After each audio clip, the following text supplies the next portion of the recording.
In an era where esports continually changes, one organization seems to be supporting their community more than others. It is VESL, and we are here to support VESL, bringing some action to the Fortnite scene for all you North Carolinians, high school students. I'm excited. It's going to be a wonderful day of Fortnite action, and this is just the first of 3 days, but I can't do this alone. We have an incredible team behind in production, and of course, my co-host for this event. It is Somebody's Gun. What's going on, my guy? Hey, it's great to be here. Always a fan of supporting North Carolina-based stuff. You know, you and I live here, so awesome to start the day. We have the best and brightest Fortnite players from high school all over North Carolina competing today. It's going to be a great one. Yeah, this one's going to be super exciting. I can't wait to see all the action unfold throughout the event because, again, we do have some of the best and brightest high school students stepping up to the plate here competing in today's Fortnite action. And to break down what you're getting ready to see, this is day number 1, right? The day 2 format will be something similar to this. And then, of course, day 3 will be the finals. So stay tuned throughout all 3 days, but day 3 is going to be a big, big hit. But for today, let's talk about the format for day 1. And this format is going to be a little different. We're actually going to play 6 games in total, but we're going to play games across 3 different groups. So we're going to see 2 games for group 1, 2 games for group 2, and 2 games for group 3. We have 3 different lobbies that are going to be competing head-to-head against, again, some of the best North Carolina players, and it'll consolidate down to what will be the finals day on day 3 as one full lobby. But before we can get into all the action, we got to talk general Fortnite. And of course, this wouldn't be a Fortnite event without some interesting changes coming to the game in a season. So far, I mean, you know as well as I do, medallions have played a bit of a key role. One medallion. One medallion, yeah, just one. Has played a key role in the way the game plays out. What are your thoughts there on Grim Gates and how that medallion's been faring in this? It's one of the strongest single items that's been in the game ever introduced. And I don't think that it has even reached the capacity of what it can do. I think we've kind of seen it. If you guys follow competitive Fortnite, you've seen Peterbot and Poyo going absolutely insane. It's not like that on every other region. You don't have 2 of the best fighters landing at the best spot and getting it pretty much consistently. So we'll see. There's only 2 games for these players to kind of figure out where they're going to go. Yeah. You know, game 1, Grimgate might be a little hot. A lot of players going to land there. Game 2, I think some players are going to rethink that strategy, go elsewhere, find other places. And if I'm being honest, you only have 2 games. I want that consistency. I personally wouldn't be dealing with that unless I'm like one of the best players, and I know that I am not, so I'm not even going to try. And there's plenty of other really solid spots around the map. The Underworld, Mount Olympus, Fencing Field from last season still around. A lot of good places that all these players could land. No, I think you're absolutely right. Look, there is so many places to land, but the fortunate thing, and kind of to spin off what you said, day 1, right, we have 3 first games for these teams. And so these players are going to be experiencing something for the first time 3 separate times for us because we have those 3 separate lobbies. So while normally we would see a game 1, okay, everybody's figuring their stuff out, and then it just gets better or different from there and more consistent from there, we're getting to see 3 separate iterations of players figuring out, okay, is this drop going to work for them? And in my opinion, that makes day 1 all that much more exciting because we get to see a little bit of that chaos ensue here in the first day. But, you know, listen, speaking of chaos, we got to talk about some of the interesting finds in FNCS. And I know maybe you don't think this might be as good maybe as we had thought. I know, especially leading into the season, I didn't think this item was going to play any factor in competitive play. But it is the Chains of Hades. I don't know if you saw the clip, and if you haven't seen it at home, go check this out. 72 hours going into FNCS, one of the most competitive lobbies you could play in, and running around with these chains, just beating people up. I saw it. And then I know you saw Zagu and his play on height with the lightning bolt. So talk to me about some of these interesting strategies that have come out of the more recent competitive events. So I got to give credit where credit's due. So Broken IGL in the PlayStation Cup was actually the first one that I saw just carrying the Chain of Hades. He Okay. was doing that early on in the season, using it even before they buffed it, and was getting elims, was using it to, because it also has that harpoon effect where you can go grab loot and bring it to you. Not many players are holding it for that effect for some reason. I think because of like the lack of mobility, it doesn't necessarily matter. You can get away with just more heals. And then we're going to see the changes throughout the Chain of Hades now is stronger than it was initially. So we're going to see players possibly hold it. I still don't think it's better than a shotgun. I think there's potential where it could be better than a shotgun, like certain situations. It's a very situational weapon item, and if you don't put yourself in those situations or you don't find yourself in those situations, it's pretty much a useless item. So 9 times out of 10 I'm picking up a shotgun, AR, SMG, some kind of combo like that, and then holding 3 heals, and we'll see what these players decide to do, because if I had to guess, a lot of these players that have signed up for this event are players that have competed in previous ones, so they have a feel for what a style of Fortnite that we're about to see is. Yeah. I mean, listen, you're absolutely right. And on top of that, if you don't know, obviously there's been several competitive events here for the VESL community and for the obviously the North Carolina high school community. And we actually took some of the best players from the community in the previous state championships, and we brought them into a lobby with none other than Ken Beans. And they went head to head against Ken Beans in his speed realistic map.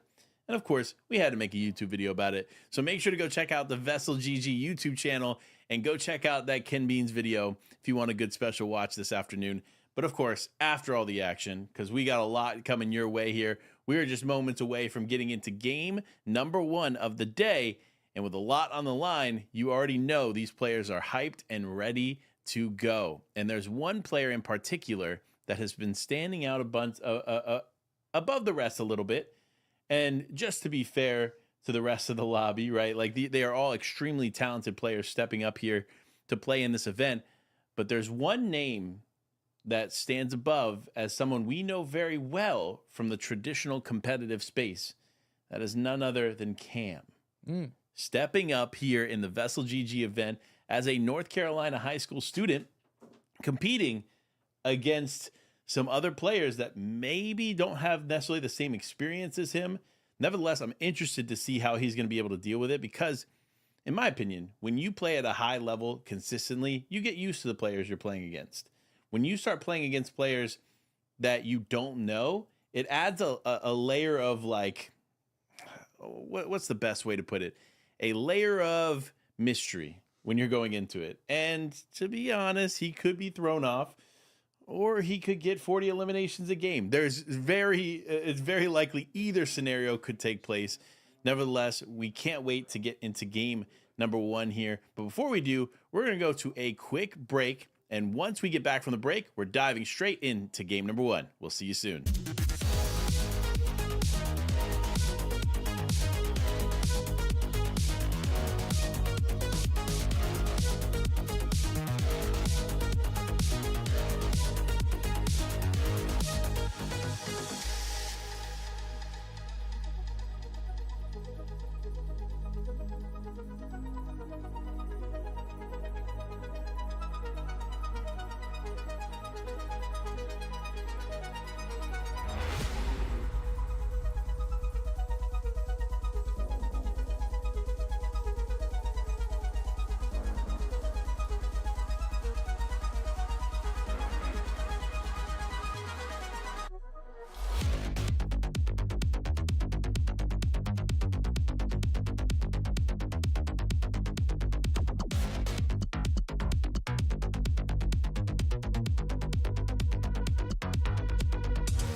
The battle bus is loaded and ready to go, and we could not be more excited than to get you into the game. But until we get into the game, we got to talk about somebody behind the scenes, behind the curtain, making all of this possible. A huge shout out to Risk and his team, running the admin team rampant to get them on the bus. But I promise you, it is loading up. I can see it right now. We are getting into game, and I cannot wait to watch what happens here, SBG. Oh, yeah. As we get prepared for some incredible Fortnite action. And just a quick shout, if you guys are watching now and you're playing in one of the later groups, join the Discord. Make sure you're all set so that way you could play later. That's my one piece of advice to you guys. Make it easier on yourself and your opponents. Make sure you're all verified through Unite and you are set up for later. And that will make it super easy for everyone. So thank you guys. Yep, and listen, it is time. The battle bus is loaded. It is getting ready to take place, and we are set for game number 1. If you had to guess where the winning team is going to land, what would you pick? Mount Olympus. Okay, buddy. What? Mount Olympus? Yeah. What is it, Queasy and Thomas? No, that's just my guess. You asked for my guess. I'm telling you my guess. Okay, well, I'm going to say where do you think? The obvious answer is Grim Gate. Okay, see, now we have to pay attention to who lands there and then who ends up with the coin, because that's two different things. True. It only looks like one team is actually heading in that direction, it's free. It is so free. Wait. Reckless Rails is free. Restored Reels is free. Everyone going outskirts of the map. I respect it. That's how I play Fortnite. But that's also, mind games. So let me tell you something. Taki, I first saw him play Fortnite a very long time ago. Really? And there was a LAN here in North Carolina. And it was hosted at the Cary Rec Center. He absolutely dominated it. I played it. I was not casting. It was before I got into casting. It was that early on. And Taki just dominated the lobby. And everyone was like, who is this kid? And even Paper was there. Really? The Fortnite pro. And this Taki kid was still just the best. So let's watch out for him. I like that. That it gets me excited, especially when we kind of looked around. We had a bit of an insight as to who is here, but it's cool to see some of the backstories of the players competing in today's event and over the weekend, because again, we have lots of great action coming your way. And if you're listening at home or you want to be a part of supporting the VESL journey, well, we have tons of great stuff going on here in the month of May coming up quick. We got the regionals, which is going to showcase some of the best and brightest in esports, North Carolina esports rather, and you definitely don't want to miss those. And of course, the state championship coming later in the month. Keep in touch though. All those details for those events will be live on socials, so make sure you are tapped into the socials. It is VESL GG everywhere you can possibly imagine. Go check out all the socials, get involved, and you never know, maybe you or your family in some way could be competing in a Fortnite event very, very soon. But back into the action as Anime NAE and Sander playing together here in Fencing Field. Do have another team there off in the distance, but doesn't seem like either are up for the challenge of an engagement this early. Yeah, taking it kind of easy, just getting their loot together in this early game. Anime Nay? Do you think it's Anime Nay or Anime NAE? No, it's Anime NA East. Repping the East brand, because guess what? We are on East for this one. This is one of the few competitive events we get to watch throughout the year that'll actually take place on East, because guess what? We're in North Carolina, and everybody playing today is actually on this server. Yeah, most of these players are going to have similar ping, so it's not going to be one of those days where players are like, oh, this guy has the best ping. At least they shouldn't. It should be fairly close to one another as we start to see one of the first few engagements go on here. Anime Nay and Sander is just going to start to back off. Not looking for this fight, but the other team continues to push in. They want to get involved, and I don't think it matters. Anime Nay and Sanders will be able to back out of here and put themselves in a position where they could just slow this down. I don't think we're going to be seeing any fights here anytime soon. But we are going to see some fights here on the outskirts of the map. We saw a lot of those players start to land there. Ooh, Balaknis going to get hit by a big shot there. And now going to decide, all right, let's hop in a car. Let's get on out. This fight wasn't for me. I made a poor decision. Let's rethink this choice. Listen, I love the different bending mythics as much as the next, but they definitely do expose you to taking some unnecessary damage, and that's what we saw there from Loch Ness 404. And a little other note, do you think they're a fan of 404's UEFN maps? Or do you think that 404 just happened to be like something else? Maybe an area code? Is 404 yes. North Carolina area code? Let us know, chat. Is 404 a area code for North Carolina? Could be. I mean, you might be right. But we'll tune in with Brother Deshaun. Now, this isn't actually Day, to be clear. Typically known as Deshaun. It is one of the North Carolina players. That's Lafika and Taki taking them out. Oh, made quick work of them. Your boy. You know, I'm glad we saw them. Shout out to the OBS team, whoever caught that. Whether it was an accident or on purpose, say it's on purpose. And thank you for showing us that early and often. A team that we're probably going to see a lot of here in this first round. I really do appreciate that. Yeah, now diving back in is, of course, AZ and John Rick. Looks like they got a team there in the distance. It's actually Zach. Wow, that was actually pretty nice shots here. What do you think of this AR? I knew you were going to say that. If you don't know, the tactical AR has made its way back into the game, and it's one of those light ammo weapons, and realistically close up, it has some value. Not more value than the triple burst SMG, if we're being honest, but it does have some value. So if you don't have a triple burst SMG or don't have the option for a Warforged AR, it could potentially be a backup. But yeah, it's like the third or fourth best swap weapon. Exactly. Edging Pigeon, though, here in a fight. Some quick mechanics, though. I'm liking what I'm seeing. Evading that engagement. His teammate is going to go down, so now it's all up to him. Can he clutch up? Tries to hit that pre-fire there. Not going to get anything. And this team just putting on relentless pressure. Pigeon is going to look to jump out of here using that God of Banana of God, I believe. Banana of the Gods. Banana of the Gods. That's what it's called. We'll call it a banana from here on out. It's easier. And Pigeon's just trying to get out of here, but I doubt this happens. Not enough mats to keep on running. He's going to have to hold his ground, and this fight's all but over.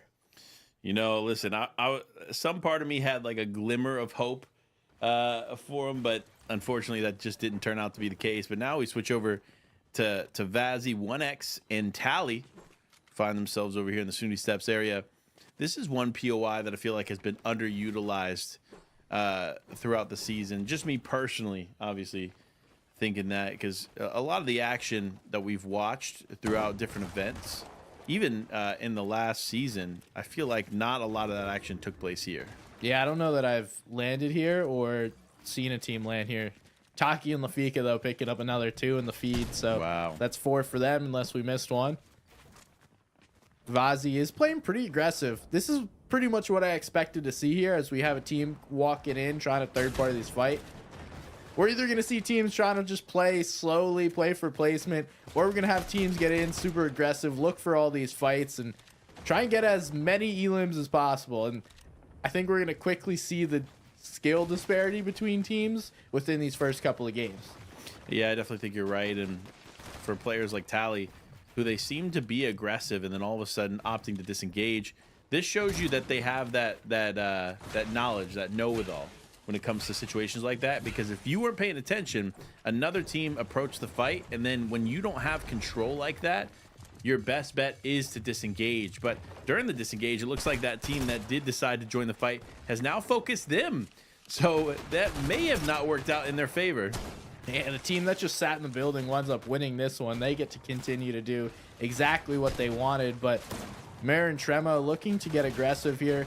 Got to be careful, because this is like a singular hallway we're fighting through. Classic box fight style. And this greatly plays in the favor of the other team, as we see Tremo gets knocked there. So now Get Up, he has to figure something out. He gets a shot off. He's going to get some damage down, but not enough. He will go down. That's Vazzy and Tally taking that one out. That's 2 elims for them, and that's a nice little 2-piece to put on top of that. They can go back and try and find that team in the building. And listen, that's the price of the aggression early on. If you're not fully comfortable taking that fight or have a significant advantage in the fight, you just should back up. Maybe not disengage so hard until you get that advantage. Sure enough, it didn't play out in their favor. But good for Vazzy and co, because they were the ones that were kind of putting the pressure on early. But now you get to see the split POV here. Obviously, the fight going on with King Vamp alongside emoting on you, he. Well, if you don't know, if you turn on a setting, you're not emoting on you because it just blocks the emote. Looks like we actually have a couple of teams here because we just saw someone get eliminated there, and it was neither of the two that we were engaged in. And now we see Taki and Lafika get in. The team we first tuned in with, that was the team that landed that POI you were talking about, Grim Gate. They had the Dash Coin, they had the Mythic, and it looks like Taki and Lafika just gonna walk on out of there, not gonna get involved just yet. They're low on heals, at least Taki is. Gonna try and find a different team that they can possibly get that refresh on, because I don't think they're slowing down anytime soon. Maybe just looking for a re-angle to get that snipe off too. Yeah, it could be the play there for them. And looking at the way this is playing out, I see a lot of other players there in the distance too, just kind of lurking. Not too much happening, which for Taki, it's not a bad thing. He's got the sniper in hand. Doesn't necessarily need to be super aggressive at this point, especially considering how aggressive this lobby has played out so far. You see the player numbers dropping because of the aggression from these players, and that's what you love to see. Makes it a little exciting here in the early rounds of this competition. Definitely does. Typically, you see these games go a little bit slower than this, but I'll take it. I'll take the aggressiveness, and it looks like Taki and Co have gotten involved here. Taki, Wow. Lafika, another 2. They're up to 6 so far, and they're not stopping anytime soon. If I'm right, they should be able to pick up the Grim Gate Dash Coin. But now we're sitting down here. The bunkers, these were just added this season, so they open up in third zone.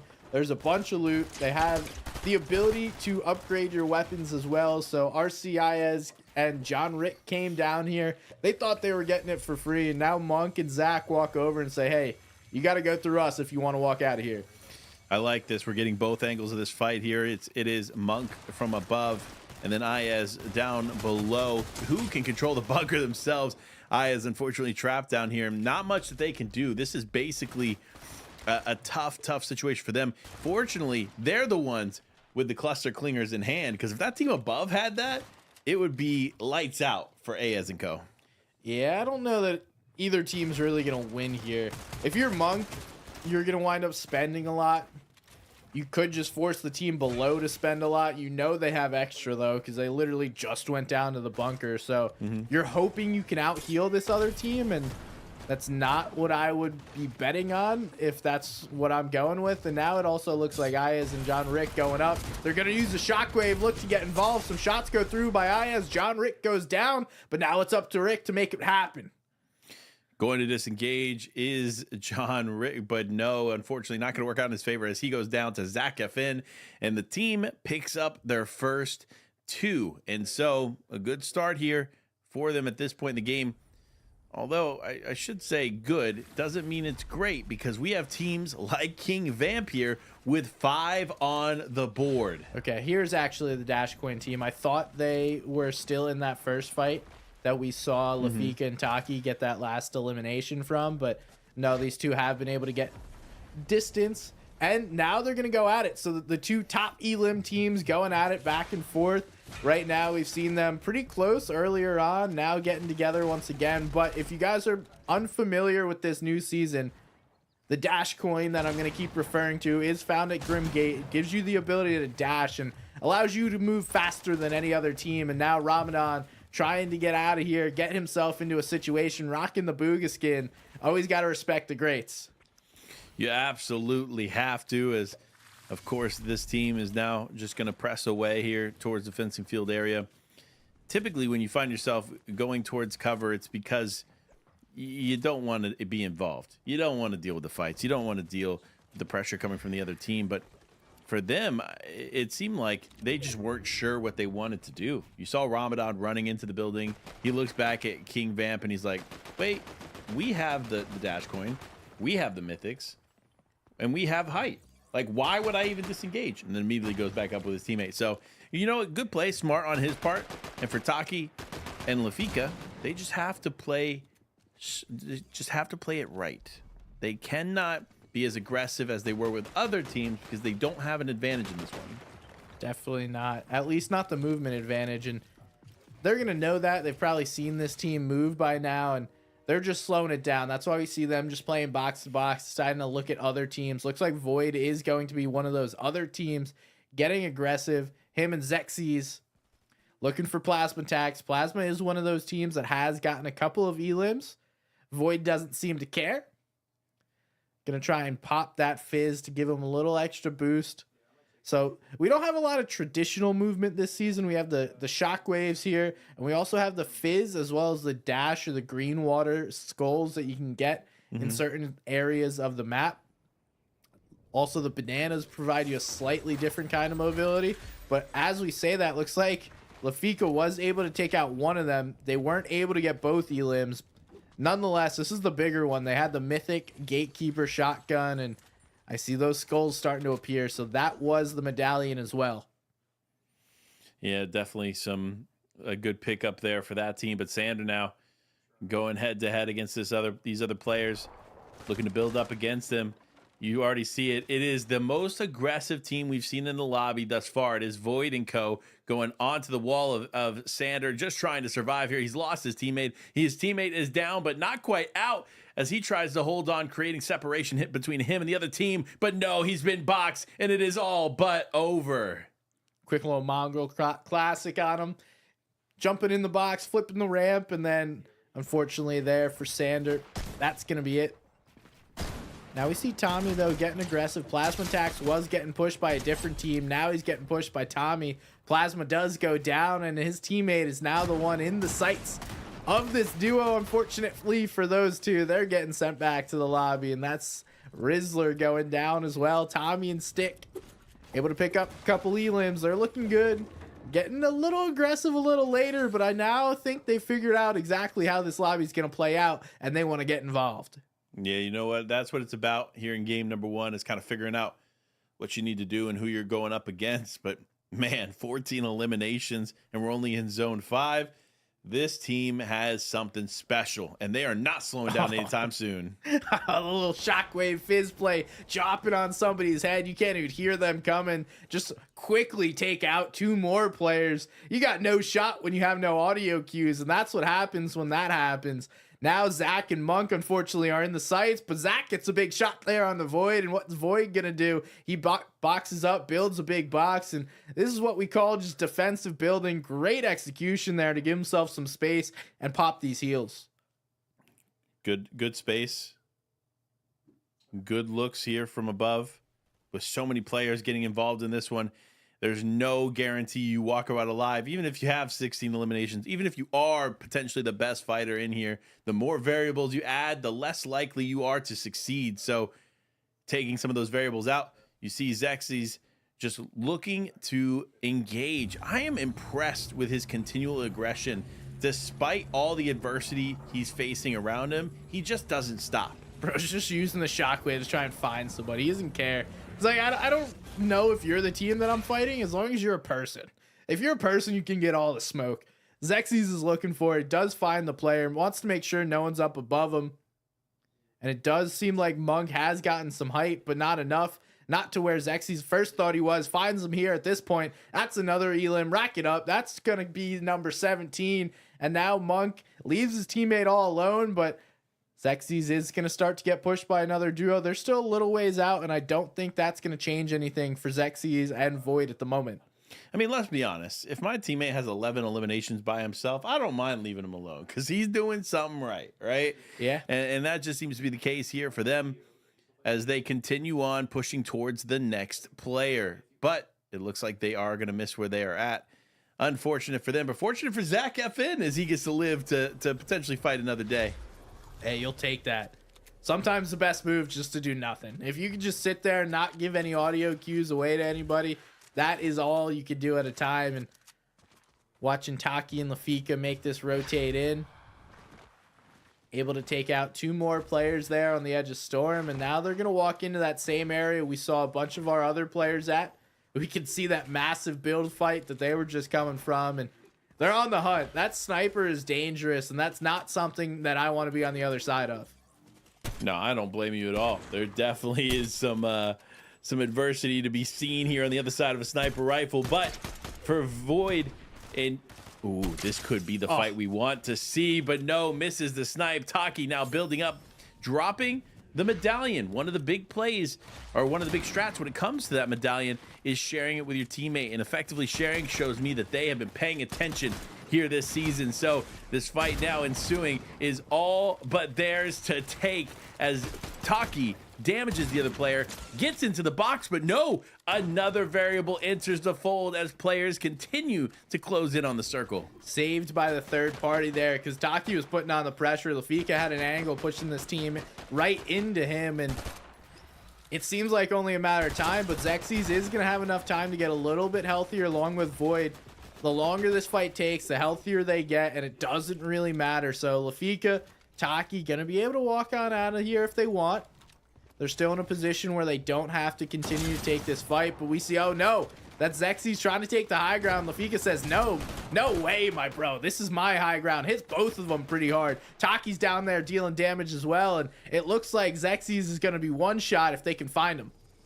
Ooh, this is a good point here. Can he connect? Can he be aggressive enough to get into the box and cause this team to go down? Looks like it's going to be a struggle here, folks, as this other team in Tally and Vazi are doing a good job of defending. While they have taken quite a bit of damage in this fight, they have the heals. I mean, look at that. 9 chug splashes, right? They have the heals to continue to fight, but no, what a shot. Vazi is down to Taki. Now Taki getting the full finish here as Tally is forced to disengage and just try to survive for another moment. Yeah, you get a little over aggressive there. You think, oh, there's no way they have a sniper. I'm not going to get domed. Oh, I got headshot sniped. Oh, but Lafika and Taki go down. No. That's a combination of Zach and Ramadan taking them out. So we're going to see Tally be able to survive as a solo. Stick Dog here, able to take out Amon, and a lot of the top dogs going down early as we start to see some of the last remaining players alive. That's wild. We watched Zach hide and able not only to survive, but get his teammate back and then take out one of the top teams. Oh, wait, he didn't get his teammate. No. So he third-partied with the other team to steal one. Wow. Zach. The ultimate revenge. I like it. Good play. Zach is going to see Mailbox over there just chilling. He's like, no free rides over here, dude. If you're going to sit in your car, I'll shoot you. At least hide. At least hide that car a little bit. Mailbox is going to be forced to get out. And we see Zone's going to pull in favor of Zach. So if he can hold this position, he's going to be all right for a little bit. But the problem is he's not going to be able to stay here. He does have to rotate and doesn't have a ton of materials. So just trying to hold here on the backside of Zone. We see some of the airbender being used for rotation. If you guys don't know, there's all the different... If you guys were Avatar The Last Airbender, all the different elements, yes, they are in the game of Fortnite. They all have different uses. I'm sure we'll see them used at different times throughout the game. Xerxes and Void, though, after that run-in with Taki and Lafika, stay alive, able to get enough, and in a good spot. But King Vamp and Ramadan is now the target of those two. Good plays here coming out of this team as they continue to survive, and very clearly the elimination leaders of the entire lobby. And they have, of course, the medallion. They have been able to secure that from one of the other teams, and sure enough, 17 eliminations. Feels like they slowed down. They definitely did. They haven't got an elimination in a few minutes here. Which, I know that sounds crazy to say, but it really is a bit of a pace change, especially when at this point in the game, we're typically used to these players starting to pick up the pace. But nevertheless, Void and his teammate Xerxes going to go ahead and get into zone here and just try to survive for a little bit longer. King Vamp did get rezzed and brought back into this one by Ramadan. And it looks like, wait. Oh, okay, the banana is working. I was about to say, you're spending a little too much time in the storm there, buddy. Looks like Void and Xerxes are trying to play the high ground. They don't have really a ton of materials. We see Zones going to continue to pull, so they can't play up here. They're going to do the smart thing, just rotate into front side of Storm. but it is going to be Xerxes going down. Now it's up to Void to try and play this by himself. King Vamp's going to say, no way, I ain't giving this to you for free. Oh, but Void makes a beautiful play. Quick little doubleheader and the elimination. Teammate jumping in. Can Ramadan make the play? The Booga skin trying to get on top of him. Void gets out of the box, and that's going to be enough to be able to pop a banana and find a rotate. Oh no, struggling to get out of the box. He makes it for just a moment longer, and Ramadan goes down. He was so focused on finding Void that unfortunately he falls here in this game, but Void now still up in this one. They have lost the medallion. You see it in Storm. That is Hades' medallion. That was all, not necessarily the movement medallion, but a great medallion to have with Siphon. But Tommy now on the high ground, looking back into the Storm. Can he connect some shots? Can he share with his teammates something good? And a few connect, but not enough to transition the fight as Tommy drops down to get involved. You love to see it. Big shot there, 36 white damage.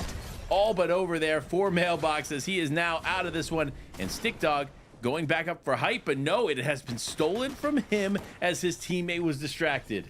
Yeah, they were looking down at the other solo, and now Void's able to take it. Void's got nothing left, though. He gets dropped down, and that's going to be Stick Dog and Tommy picking up the first game. 12 eliminations, popping off here in game number 1.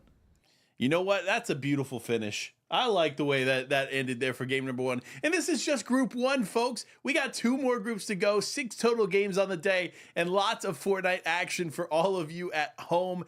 But man, how well, we got to talk about it. How well did Void do there as a solo? Like, surviving. Obviously, they were very aggressive and did make maybe some mistakes and obviously losing his teammate. But he played that as well as you could have in the circumstance that he was in. Yeah, he was trying to play for second place. He dove in a storm, popped a banana, played the med kit, and then just waited. He's like, all right, I don't want to be the solo that they pick. I'm not gambling here. You guys choose that one solo that's stuck in storm or in the zone. I'll go in storm, and then I'll take second place. I don't think I'm taking a duo on high ground. I got very little to my name, but I will take second.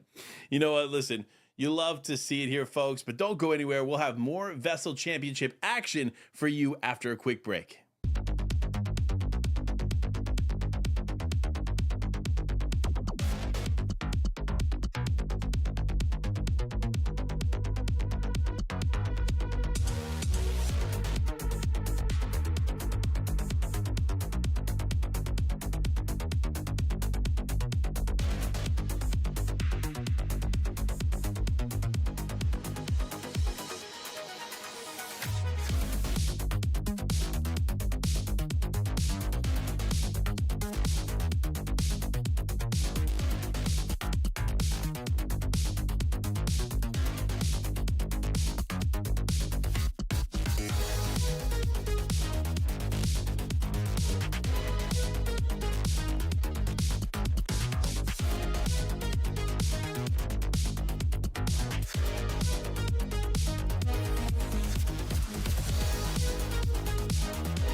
In the era of esports, we find ourselves getting to watch the finest competition that Fortnite has ever seen.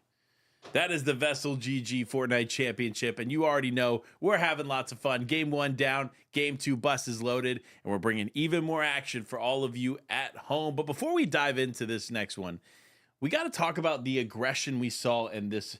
And this is only the first lobby of the day, folks. We have 2 more lobbies with 2 full separate teams set up coming in the next 4 games. But this is going to be the last game for this lobby. What are you doing as a player to make your mark? Like, just staple yourself here to finish off the day. W king everyone. Absolute domination, dropping a 60 bomb. Like, that's it. It's easy as that. You heard it here first, folks. Expect to see Void and others going for another aggressive game. But I mean, I wouldn't expect anything less after what we saw there in game number 1. Yeah, that's what we saw last game. So, like, what? Half the teams were just absolutely keying, and then half the teams were like, can we play? I think it's time, though. Let's get into game number 2 here on the day and diving straight in. I'm curious if more people are going to go the Grim Gate route. We saw only one team compete for it. And that team ended up having a pretty good game until a little bit later in it. They were pretty aggressive. They had, I want to say, roughly 10 eliminations and then unfortunately went down. But still, that's a phenomenal game and a lot of points to be put on the board. Yeah, they definitely did have a good match. I would say that was fairly successful.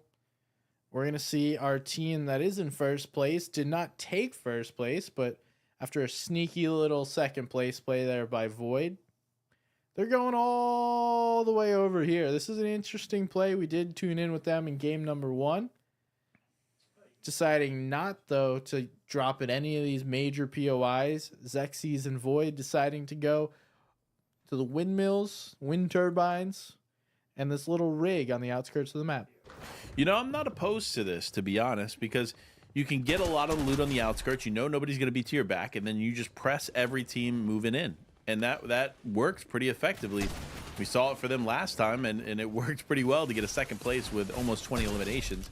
But now we see why Taki and Lafika were very, very successful there in game number 1. And it's because they had some people brawling it out at Brawlers. So definitely a good spot for them if they want to continue to put some elimination points on the board. But now we look at the area. It looks like they have this to themselves, and what I'm curious is they're going to fight for Mount Olympus. Are they going to go for any of the existing medallions? Because like you said it before, there truly is only one medallion that is worth competing for on this map, and it is, of course, over there at Grim Gates. Yeah, I think the only thing that you're going to wind up doing is if you want to W key teams, you're going to use that medallion on the map as a sign of here's players, we should push towards them. And I think that's the only kind of interest that teams would have. Other than that, I think most players are going to choose to play without medallions or play without going for them, as Stricker Gaming gets caught there on a rock. Didn't play enough Rainbow Racing. What's that map? Rainbow Rocket Racing? No. I know what you're talking about. Rainbow Road. That's it. Boom. Not enough Rainbow Road action. Yeah. One of the hardest racing maps of all time. To be fair, my wife seems to be better than anybody at it. But, you know, listen, I'll give her props where props is due. But now we focus in on emoting and EVN. This team just racing around, trying to find anybody that they can. And it looks like if they had looked for just a little bit longer, they may have been able to connect onto another team in the car. But now we switch over. It's King Vamp and Ramadan, a team that had a lot of success there in game number 1, coming back at it in game number 2. Yeah, this was our Grimgate team, and looks like they've already taken down the boss here, so they're going to be able to already get that medallion as well as the mythic shotgun. That's all you really want. I think one of the... We always talk about the medallion, right? And like how good it is. Obviously, it is super good. It gives you movement, gives you all these abilities. But the thing that kind of goes by the wayside is if you get Grimgate ult to yourself, you're also getting way more god chests than anyone else. So you have up to 5 god chests just within the area, and then there's a few more in the surrounding area. And we can see they're already going over towards the underworld, possibly getting more of those god chests.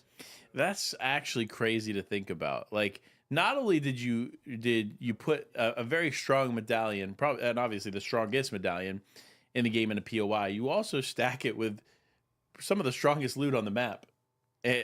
I mean, listen, the combo is lethal. That's why we've seen so many incredible teams fight for it, and then of course one team just continue to thrive from that POI in a lot of competitions. And so I imagine King Vamp and Co will be doing just the same as they are. But we got Tally, Vazi, another team that found themselves in the end game, now just riding around looking for their next victim of aggression. Hey, this is kind of an epic car chase. They've been chased around for a while now. We saw it was emoting earlier on that motorcycle, but now Tally and Vazi are going to be able to find some time. Looks like emoting have spotted them. There's a reason this vehicle is here, is they're actually going to jump on even now, looking towards them. And this is the first time we get to see the water bending, so it's actually a really good weapon. Kind of like a burst SMG, just a little bit slower. It does burst out those water bending emotes, or not emotes, shots. Emoting has jumped into the car, even goes down. It looks like Tally and Vazi have turned this one around. They've gone from the team backing up to now being the aggressor. You love to see it when the confidence comes through and you know you can take the fight. You just got to do what you got to do, and that's going to be a win for Tali and his teammate. But now we switch over here to the Mount Olympus area as Lafika is going to take the fight there with Taki. It looks like they got one knocked, but they need one more. That player trying to escape, but if Lafika has anything to say about it, they're just not going to let it happen. Yeah, the escape is just a matter of time. Lafika and Taki are just going to be too quick on this, dropping in from multiple angles. Thank you for that. We appreciate you. We'll take that from here. And deciding, is the DMR worth it? Nope. I don't think so. Oh, yeah, it is. Nope. No, it's not. Okay, cool. So now he may just decide to use his passive healing. So one of the other additions to the water bending is it will heal your white HP while you're in water. None of the other medallions that I know of give you any healing. So just a little cool fun fact.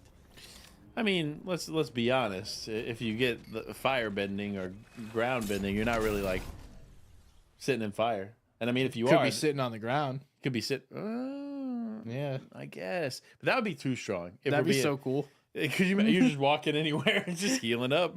Just being on the just playing the game gives you HP.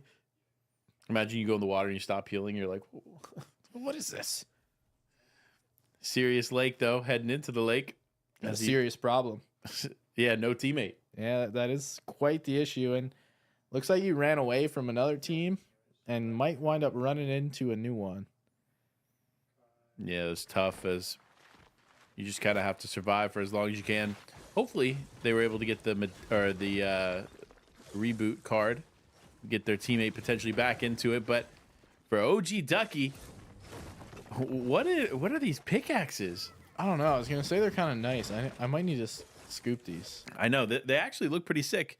You know, that's one thing that Fortnite has always done extremely well is they play the cosmetic game to perfection. Too well. It's actually my annoying. bank account. Yeah. It's like, all right, I'm done buying Fortnite outfits. And it's like, oh no, they just came out with this one. You gotta get Spider-Man. Like, how do you not have Spider-Man? And that's exactly how you wind up having like 300 skins. Yeah, I'm not going to say how many I have, or how much money I've spent in the game. But, you know, listen, I got to support Fortnite. Fortnite's always supported me. So, you know, here we are. That's right. Give back. It looks like Pigeon, though, and Dog are getting aggressive. It was actually the team that won the previous game that they were pushing. Not going to wind up having this fight continue. Looks like the other team has gotten away. Pigeon and Dog just going to have to find someone else to howl at. I like that. Someone else to howl at. Good call there, SPG. But Thank you. Of course, now they're going to continue driving in here. Only one other team in the vicinity means they have this pretty safe to themselves. Interestingly enough, though, this zone is going to pull almost as far away as possible from them. Oh, but a repeat fight we saw from game number 1 is Taki and Lafika going head-to-head against Grim Gates, Ramadan, and Co. Yeah, and we see some big damage coming through already. Looks like Ramadan was sniped there by Lafika. Taki's trying to put some pressure on. And this is going to be some high-level box fighting that if we get to see it, but it does look like Lafika is going to take some damage. Big shot back there by Taki, little double at it, not going to be enough. King Vamp puts himself right from the outside to the inside, and Taki almost accidentally boxes himself. Luckily, that was his wall. He just panicked for a second. When you see these builds coming through so quickly, the edits, a lot of players wonder what's going on, but just stick with me. Follow the names above and make sure you're shooting at the right thing, and that's how you know it's either going good or bad. Yeah, you're absolutely right. Lafika, though, going to go ahead, focused in here as they're taking some big shots, and locked and loaded is Lafika, but immediately taking some damage, not playing on the back foot, just hoping Taki to takes find out another advantage. And sure enough, it's going to be his teammate stepping up to the plate. Getting one. Can he get two here as the duo is on the hunt here? They do not want to let King Vamp get away. And it does look like Vamp is going to be the one that was holding the medallion at the time, so he should be able to get away. Taki and Lafika can do all they want, but every 15 seconds, Vamp's going to be able to get a dash. If he has any kind of fizz, he's going to be able to get even further. Oh, the snipe. Actually, no, that's the DMR, the mythic DMR with the big shot. That's going to deal a lot of damage, and I may have spoke too soon. I think they might be able to find him. Yeah, what looked like a clean getaway here for King Vamp, unfortunately going to potentially result in their demise, as Taki and Lafika don't want to let up here, and they want to continue to push on in. But the shockwave play coming out, that could be huge. This could be the final shot they need. And wait, it's, oh my gosh, it just continues to go. Ramadan now completely out of this one, as there it is. Big shots come through, but no, wait. There's no way he got away, right? He dropped a medallion. Oh my God. What? That's actually a smart play. Drop the medallion, let them focus on that. And now that Taki's taking his focus off, he doesn't know where he is. Yeah, and they just actually ran past him, didn't even realize he was right there. So as much as everyone may want to be wondering what the heck was that, you give Taki and Lafika what they wanted, and hey, it may not be exactly how you want to play the game without the medallion you fought for, but you're still alive at the very least. Hey, sometimes you got to do what you got to do, right? That's Stay right. in the game. That's the priority at the end of the day. But now we switch over. It's Jim and Stinky Bus. Going to be playing out of Reckless Railways here. Do you think he's the reason the bus is stinky, or he's just like, he's identified that his bus stinks? You know, considering they're all high school students, and I remember my days riding the public bus system, the bus probably pre-existed as a stinky bus. I never got to ride a bus in high school. Well, lucky you. Yeah, I had to walk. Unlucky you. Yeah, it was fine. Took me 6 minutes from my front door to my first class. Oh, that's actually sick. Yeah, unless it was snowing. That was the only downside. Fair enough. Or pouring. Anyway, enough about me. We got Clopsy getting some elims. X-Man Walk cooking up some good stuff. It looks like Vazi is taking out Vazi in the feed. That's not exactly what you want to see. You taking out your teammate, but X-Man Walk able to push off John Rick. I like that name. John Rick. X-Man, though, looks like he's got some insight on potentially where some loot will be, i.e. the bunker, as they're going back for some things that they left over. But now another fight is ensuing. Oh, no. It's two of our top teams, two of the most aggressive teams, now fighting for the island. Yeah, we've seen this one happen before. Didn't go the way of Taki and Lafika, but previously, and it looks like Void's going to get some damage done quickly. Going to be able to get back to Zaxxas. Our first place team, Void and Zaxxas, trying to be able to get as healthy as possible, but Taki and Lafika not trying to let that happen.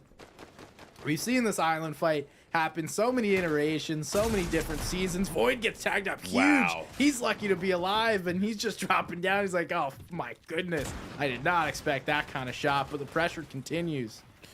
From a solo second place to potentially down in zone 4, the tides have turned here as Void is on the back foot. Zexi's just trying to play together here with his teammate and keep him alive. The defensive plays might work for the moment, but no, now taking a ton of damage, he has to play on the back foot as well. Oh, he scuffs a couple edits. That could be it, but no, they're going to be able to survive for the moment. Zexis just walking on out of here. They're going to say, hey, island's all you guys, all right? We don't need it. Even though we really do, we'll survive without it. We just have to survive somehow. And now it looks like Taki and Lafika are going to be able to claim the island. This is huge, not only for the little upgrades that they're going to be able to get in heals, but the big piece is going to be able to upgrade your weapons. And I say that, and Taki has 2 mythics, which actually can't be upgraded. So they're just going to be able to get some extra heals. Yeah, you know what? Listen, grab what you can here and prep for the end game, because you're going up against some of the elite players here in North Carolina. You just got to have everything you possibly can and possibly want. But one of the benefits of coming up here, and you saw Lafika go straight for it, is the sniper rifle and the DMR options that come out of this point. And it seems that you more likely to get one of those 2 options when you capture the point on top of the island. But no, X-Man walking himself into some tragic moments, but also walking himself into a knock.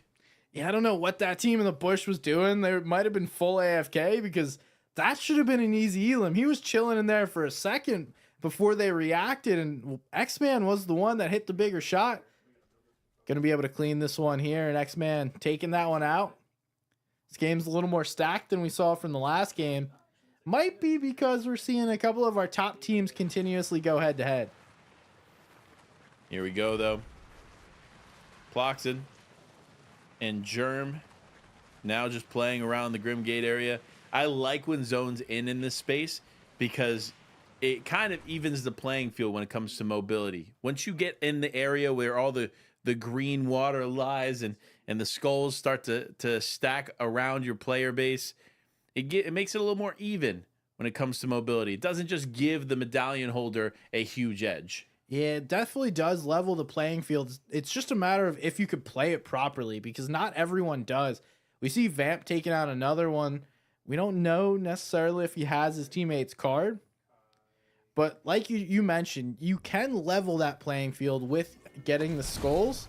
The only problem is some players really don't know how to use them to the best of their ability. You know, you're absolutely right. One thing we don't know if they're going to be able to do is win the game. But looking at this team, Monk and Zach, they're locked in. They're ready to go. My opinion, right? Zach FN. Do you think his name is actually Zach FN, or his name like John?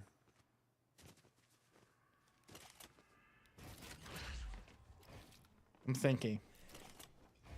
I think it's actually Zach. You think it is? Yeah. You know what? Yeah, I don't think it'd be John. Zach's definitely a cooler name for sure. Yeah, I mean, John could be his name. We've seen plenty of people be called like what you would expect to be their actual name in Fortnite, and then their gamer tag is just something totally different.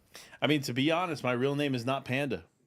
That is a surprise. I still do call you Panda all the time. I'm sorry that I've ruined the facade. I am not typically called Panda in my day-to-day life. Actually, more and more now I am called Panda in my day-to-day life, if we're being honest. But here we go, though. We actually didn't get a chance to really see Prankster Sheep in the last one, as Mailbox was the only player of this team that we really got to zone in with. But we did see a lot of A's and John Rick. And unfortunately, John Rick is going to go down here. And if A's doesn't act fast, could lose his teammate for good in this one. Is one of the few players we've been seeing using this type of mobility. Everyone else opting for weapons or using a fizz or some kind of other mobility. And you saw one of the benefits of using the airbending mythic. You can just go up and down mountains that other players can't. Tuning back in with Tahi. Oh, that was actually such a smart bubble play. It didn't last very long, but it saved his life from that one shot. Yeah, I mean, honestly, sometimes those micro plays, whether intentional or unintentional, can save you at least for a few more moments in the game. But man, Taki is on a tear, diving into the box and takes out one of our top teams out of the lobby. Wow, John Rick and his teammate are down and out of this one. Yeah, they're playing quite aggressive. Don't think they liked going down early in that previous game. They wanted to be able to play way better than they did in game number 1. They're picking it up here in game number 2 and showing exactly what they should be doing in these lobbies. And it looks like Pluxon's just going to be the next one on the plate. Yeah, Taki taking some shots there. Ploxum just one shot away. Seems to slip into the mountains for now. But, of course, Taki Lafika going to continue to hunt. And Lafika getting a big shot there and forcing the fight. Oh, another shot taken, but that one, you're going to be a miss.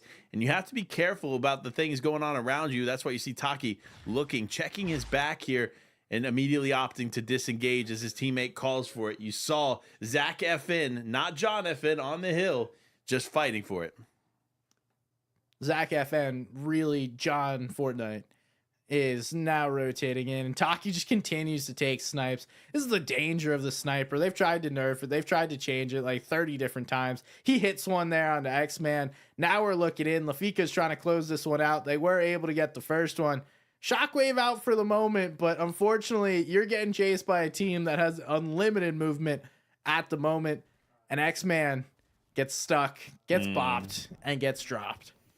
You know, it's just a matter of time sometimes that you get taken out here, and that's just another example of that when you're aggressive and not playing the game the way you should. But, you know, listen, everyone has a moment.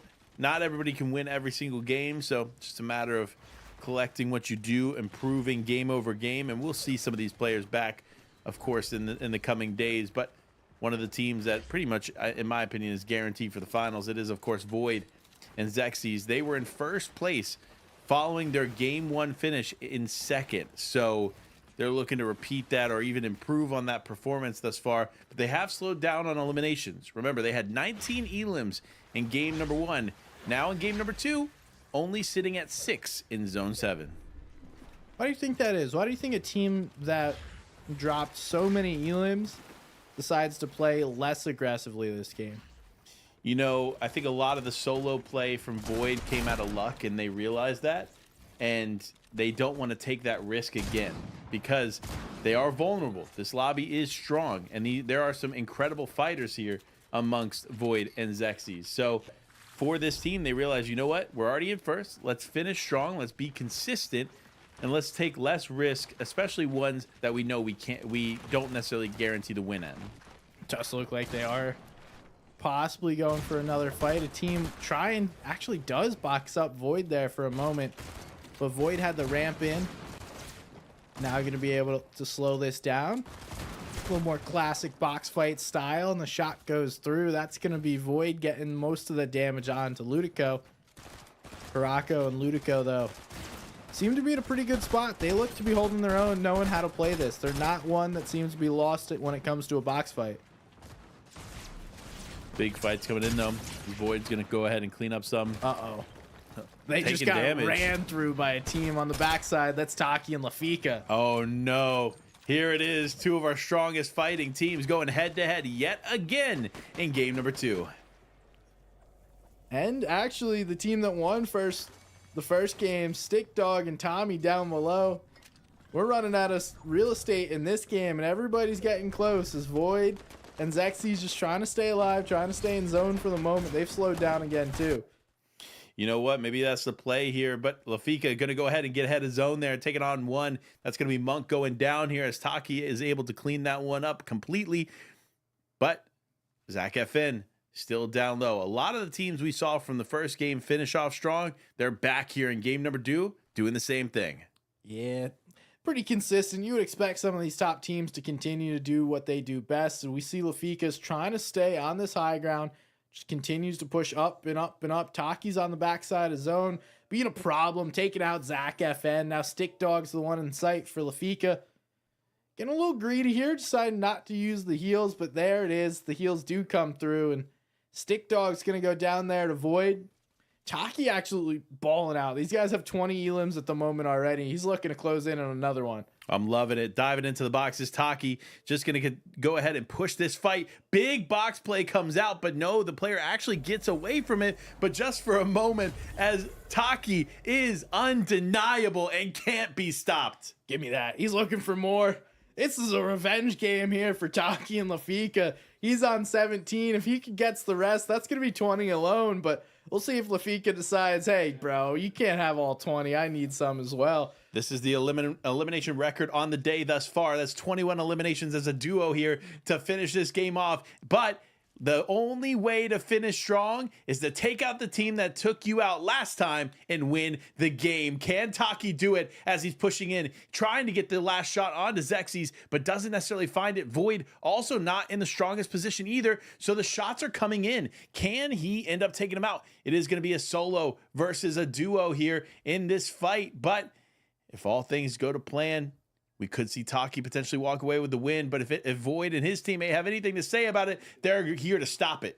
Oh, nice little dash play there. Big shot there on the Void. Down he goes. Can Taki clutch this up? It's a 2v1. He's already taken out one player. Xerxes the last one in sight. Looks like Xerxes got nothing left. Taki looks like he's about to close this one out. Can he get the final shot?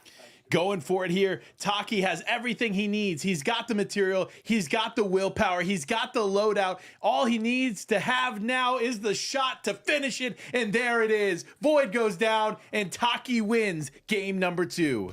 Absolute baller of a game. 23 eliminations by the two, 19 there by Taki, taking out every team in their sights. Insane. And that was the team that took them out last game. They wanted a little bit of revenge. Lafika went down. We were getting a little worried. Was it going to happen? Taki said, bro, I got you. My backpack's on today. Honestly, a phenomenal finish there from Taki and Lafika. That's what we wanted to see in game number 1. You were hyping it up from the moment Taki hit the screen as one of the best players you've ever personally watched in person. And so good on them to finish off strong in their group. Because remember, that is the end of group 1. Each group has 2 games to play, and we have 2 more groups to play out. So 6 games in total here for today. So let's go ahead and get ready for group number 2 by taking a quick break. Don't go anywhere. And we'll be right back with all that great Fortnite action.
The first of 3 rounds is down, and now it is time to get into round number 2 here, folks. The battle bus is loaded, ready to go. Players on the map already. So let's go ahead and bring you game 1 of round 2.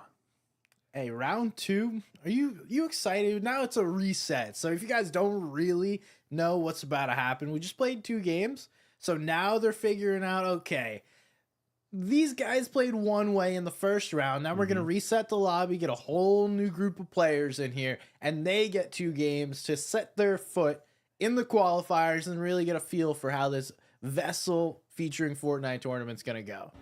Well, listen, you don't have to wait any longer. It's time. The battle bus is unloading. The llamas are set across the map, and we get a new opportunity to see what teams could potentially contest Grim Gate. Let me hear your best llama sound. I don't know any llama sounds. You know why? Why? I only know about the goat. Bah. That's my llama sound. Fair play. You know what? I'll take it. I've never heard a llama noise before, so that's probably the most accurate.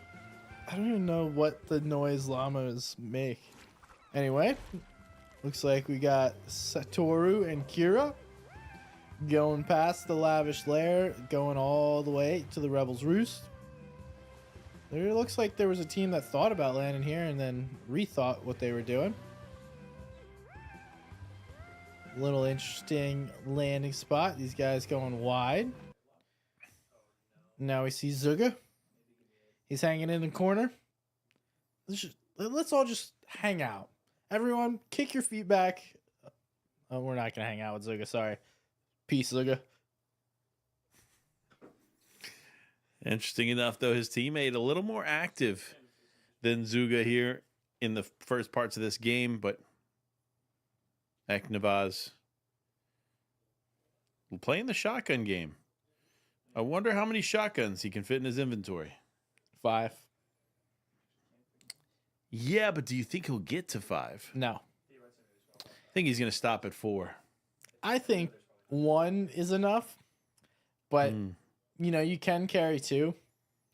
I feel like whenever I carry more than 1 shotgun, it puts me on hard mode because I accidentally swap between the 2, and then my mental whatever, like mental space of where one weapon is supposed to be totally gets ruined because there's 2 shotguns, and then I switch to 1, it's another shotgun, and I'm destroyed. Yeah, I mean, that's fair. If we're being honest, that is definitely fair.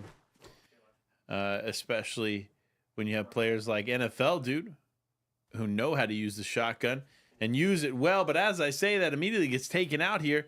It's going to be a tough day in the office here for NFL Dude. But Midi now going to have to play as a solo player, losing his teammate to Jaylee. But if he plays this correctly, he might be able to just sneak alive for a little bit longer. Yeah, NFL Dude won't be getting drafted tonight, but Midi might have the opportunity to put himself, hear that dun-dun-dun, and get that update.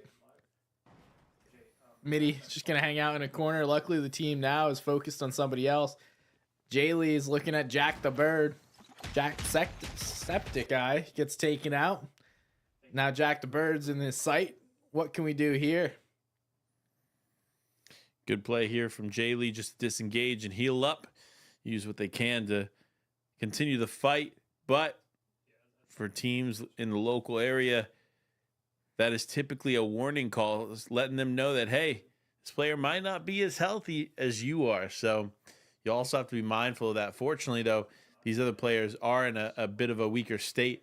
So to challenge Jaylee when he was taking the med kit wasn't going to be an option. But you never know. You need to be really mindful of that, especially with those visual indicators that most of these pros have on their screen. Yeah, we can see it's just taking every single piece. All the precautions. Now it looks like they've decided he's somewhere else. They're trying to figure out where the opponent is, but I don't think they're going to be able to be successful. Midi's hanging out, but not going to be able to get his teammate back yet. If he moves too fast, Jaylee and Monkey are going to be able to find him. Jack the Bird, though, now is found by himself. Jack the Bird may wind up running into Midi, but no, luckily Midi holds his own. Oh, gets a shot through, though. That could be a big one. And Jaylee now has to figure out what's going on because I don't think they thought another player was here. Yeah, and for Midi, that's going to be a huge advantage to have. He does a lot of damage now, both to Jaylee and Tickler, but unfortunately, Tickler is going to be able to get back in this one. But as I say it, takes some damage, but does take Midi alongside him. So that's going to be Midi out here in game number 1 for Group 2. The patience. Sometimes it wears off. Sometimes the best thing to do in Fortnite is literally do nothing. And it's very hard to do that because you always think you got to do something. And really, if Midi just sat there and did absolutely nothing, he probably would have been in a better spot. Yeah, but is it fun if you do nothing? Right? No, it really isn't. That's why we saw such an active game number 1. And I feel like that's kind of happening here in game number 2. We do see quite a few fights going on both on screen and in the elimination feed. So we're probably going to see a similar game here. And that's typically how the qualifiers go here, folks. When you have those opening rounds here leading into a finals, they're typically a lot more aggressive. We will see some slowed down Fortnite coming into Sunday when that final solidified lobby comes to play. But until then, strap in and get ready. Non-stop action coming to you live here at VESL.gg. Now we see Fade and Cart looking down. Monkey's down below. Shot comes through there for Jaylee. Cart gets turned aside. Cart thinks twice about going for that play, and now he's going to back up because he's got no heals to replenish what he wants to do. They are walking in the direction of one of these forecast towers. We haven't really seen this season. Or not this season. Tonight, I should say. The forecast towers, they're going to let you see where the zone is next. So if we're in 5th zone, it lets you see where 6th zone is. And if we're in 7th zone, it lets you see where 8th zone is, so on and so forth. If you eliminate the boss, put the card in the tower, then you're chilling. You're absolutely right. But Cart is going to take the next initiative just to continue to rotate in alongside his teammate here, Elite Fade. Elite Fan, I like it. You know, listen, when you see a lot of those org names in players' IGNs, it's typically the top few, right? The TSMs, the phases of the world. It's good to see some support coming in for Elite. Always, always. Big fan of what Elite Esports has done. Now we see Tristan, Antonio, and Tony trying to rotate on out past the zone. Thrill and Scissor looking for some shots there just on a player rotating out. Doesn't seem like this will be much more than just a chase and a rotate in by themselves, but Scissor and Thrill, they seem to be all right. They'll be able to put themselves. There is actually a Carl. There's a wild Carl in front of us. He was the one in the vehicle. And now what's going to happen here? Can Carl hang on? Looks like he is going to be able to hang on, only taking one of those few shotgun shots out there. But now the build battle takes place. He's boxed. He's in a corner. And unfortunately, he's going back to the lobby. Scissor now reaping the rewards of his elimination as we switch the focus over to Blaze game. There it is, the airbending coming from the Aang outfit in Fortnite. You love to see it as the airbending. I wish this was one that we saw in all competitive play. I don't think it's an overpowered mythic. I think it provides a lot of utility, especially in a meta where our rotation items are pretty limited to what you can find across the map and in certain areas of the map, of course. So I definitely think that one would play well here in this season. But totally agree. For Kaislok, rocking 2. Looks like the air and water bending mythics in the inventory. I'd love to see more of the water mythic used, because that triple burst effect that the water bending has is actually really, really effective. And if Kaislok can kind of capitalize on that, this could be an easy day for this team. Yeah, I think a lot of players just aren't familiar with it, so they decide not to use it. We will see how familiar Kaislok is, though. Trying to chop out the team above them. They're connected right above. Able to hold on. But what is going to be the play here? We're just going to sit down below, and it looks like that is going to be the play. Renzo and Trash have decided to go back down. So now we're starting to see how this water bending mythic is going to work. And as I say that, he decided to stop using it. Thank you, Kaislok. Here we go, though. Kaislok now going back to the water bending. Love to see the way that that's breaking into the walls. Smart play, though, to immediately back down. If he does a little damage to his ramp, so be it. But it provides an easy, quick defense to stop these shots from connecting, especially when Trashy Maker is on the hunt here with that combat AR in hands. A couple shots make through, but unfortunately, Trashy going to take a lot more damage than delivered. So now he's going to have to play on the back foot, heal up, and focus on the bunker, which, to be honest, is what they've been fighting for this whole time.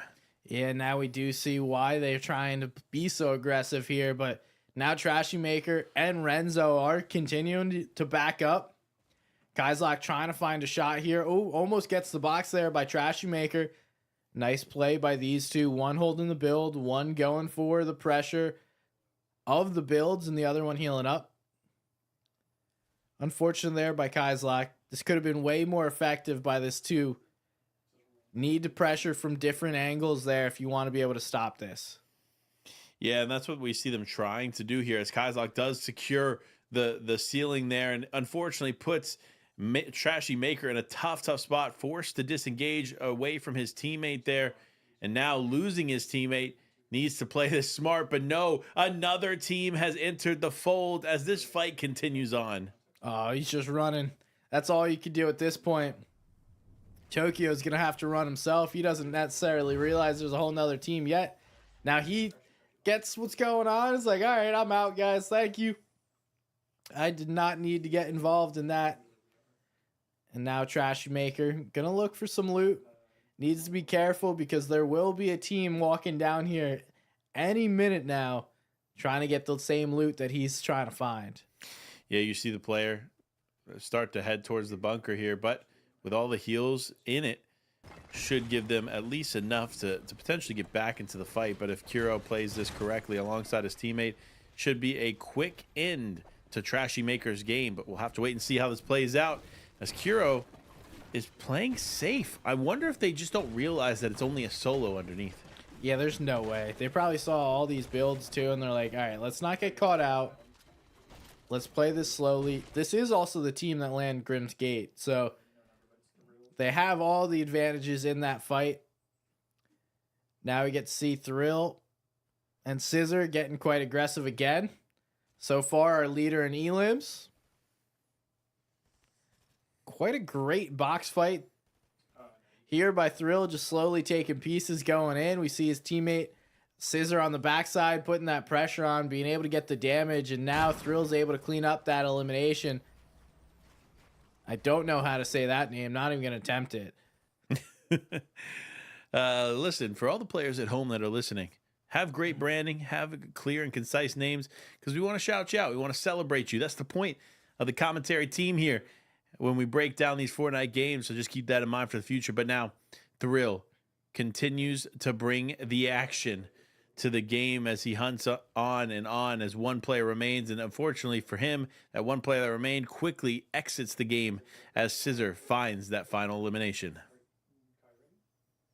I wonder if like that is intended, like that's the intended name, or they're just like, what do you want your epic name to be? Smash his keyboard. You know, that could have been the thought process. And they would be the only ones that know that. Deep. You know? Deep. Jolly monkey tickler hanging out. They're able to get the island. Got some bending going on here too. The okay, listen, the Warforged assault rifle has to be the best AR we've seen in quite some time. Red dot. Yeah, but you can put it on there. True. I think that's the difference, right? Is obviously the Warforged AR is a phenomenal weapon, but now with the different attachments and the weapon bench, like you literally can build out your perfect weapon every single time. All right, go. Tell me your attachments.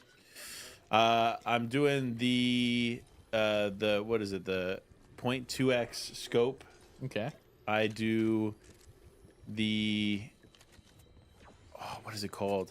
I do the everything to reduce recoil, Okay. and then I add the drum mag. Respect. Because I found this, especially with an AR, I always was one shot away from getting the elimination before I have to reload. And the drum mag fixed that. Interesting. So a little fun fact. Okay. Now tuning in, Green FN. Interesting name. Elite Fading. Fading that name. Not a huge fan. Now, Cart, though, stealing some of the loot. You love a teammate that's a good old loot goblin. Being able to take that loot away from you. He needed it, though. You can't argue that one. Now we're going to be able to see what they're going to be able to do here. Can they make a rotate on? Because they have a large way to go.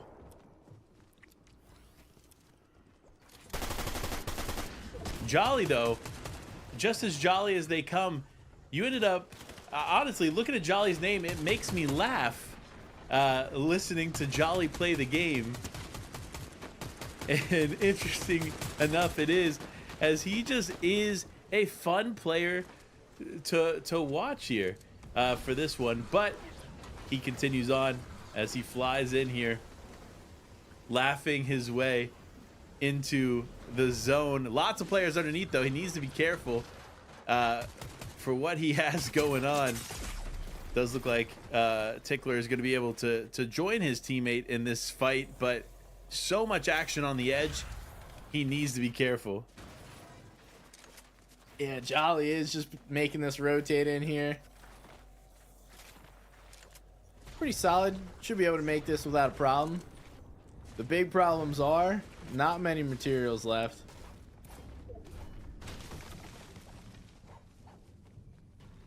Monkey just chilling, though. In a really good spot because they're not going to be able to move. They're not going to be able to is the wrong way to say that. Not going to have to move. This is one of the first times we're seeing players box up preemptively. Monkey, Jolly just trying to hold this position down for the moment.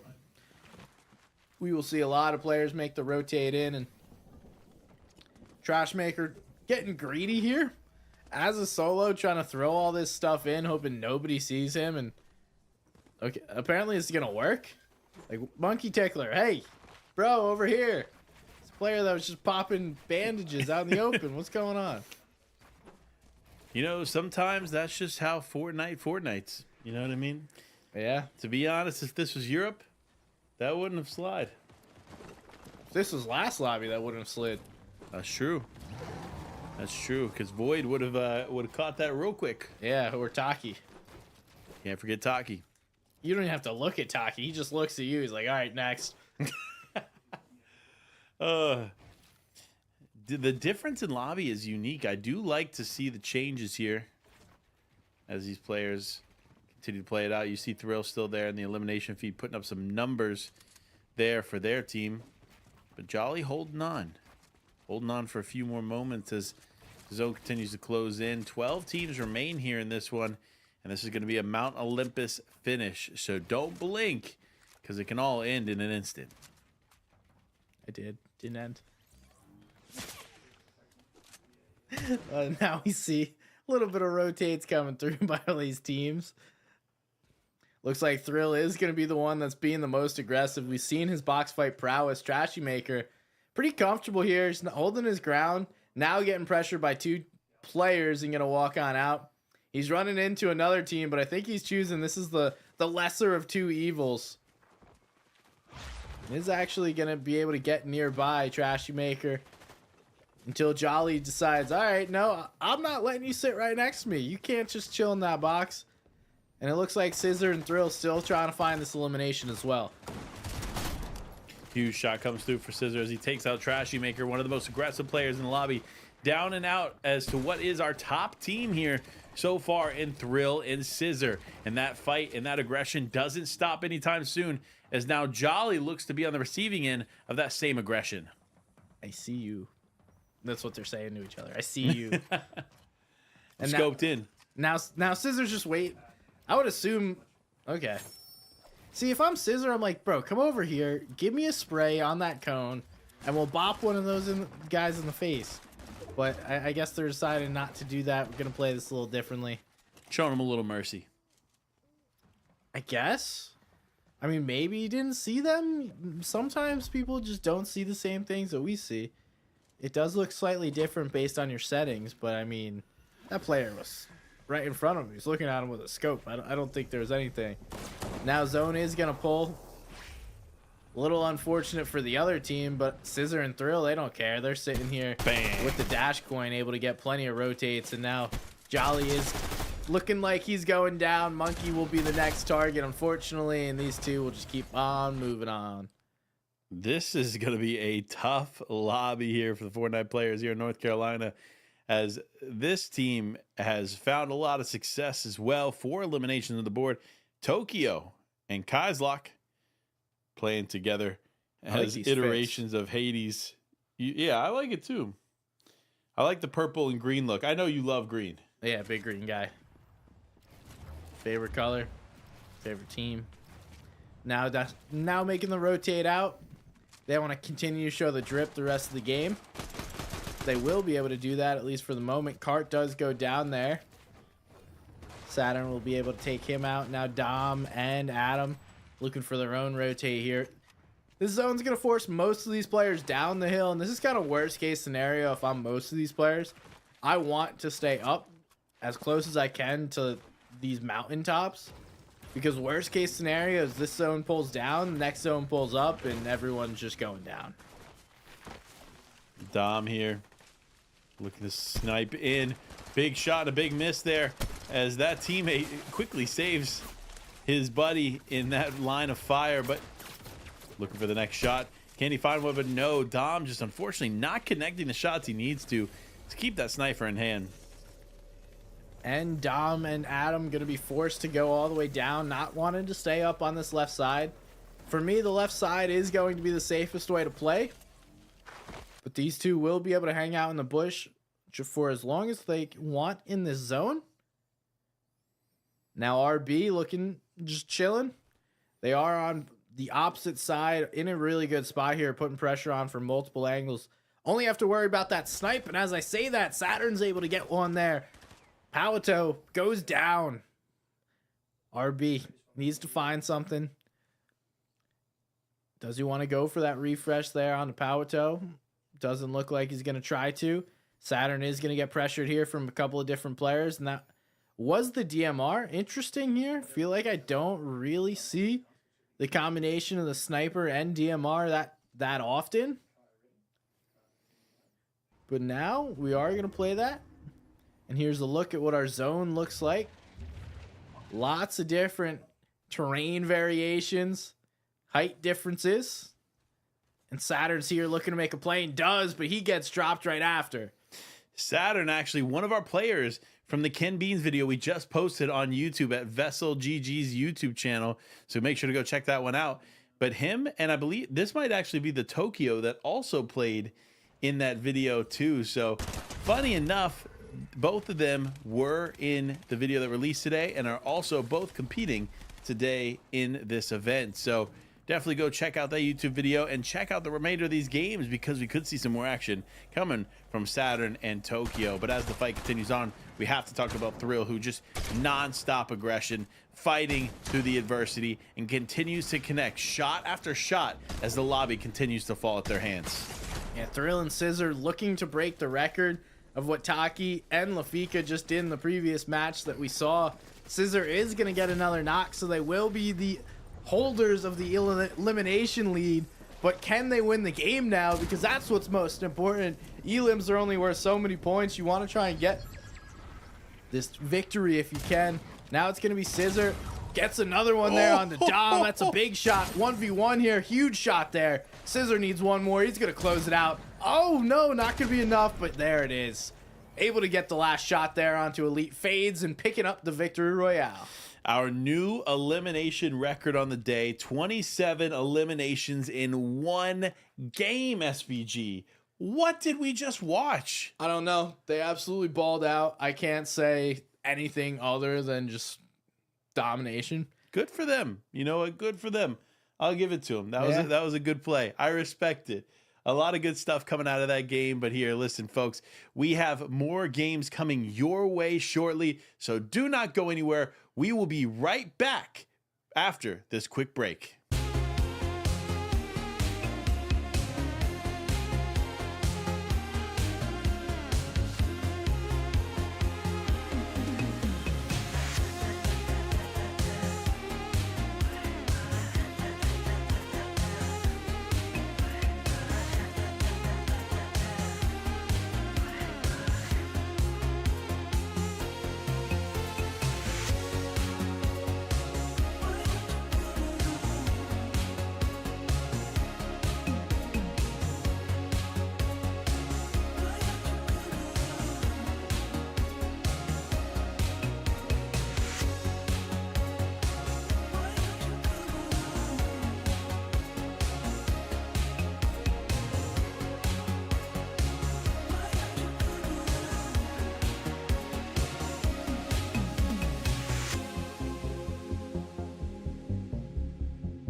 I get knocked down and I get up again because I'm never going to be let down. And we're here, not being let down for game number 2 of Group 2. This one's going to be a good one. I know you like that one. You're as old as I am. But no, nonetheless, we are getting ready here for group play number 2. It was a great finish there in game number 1, but will they be able to repeat that same energy here in game 2? Don't go anywhere, folks. It's time to get into it as the battle bus is getting loaded and ready to go. Are you looking forward to this finish? Do you think it'll be better than Group 1's finish?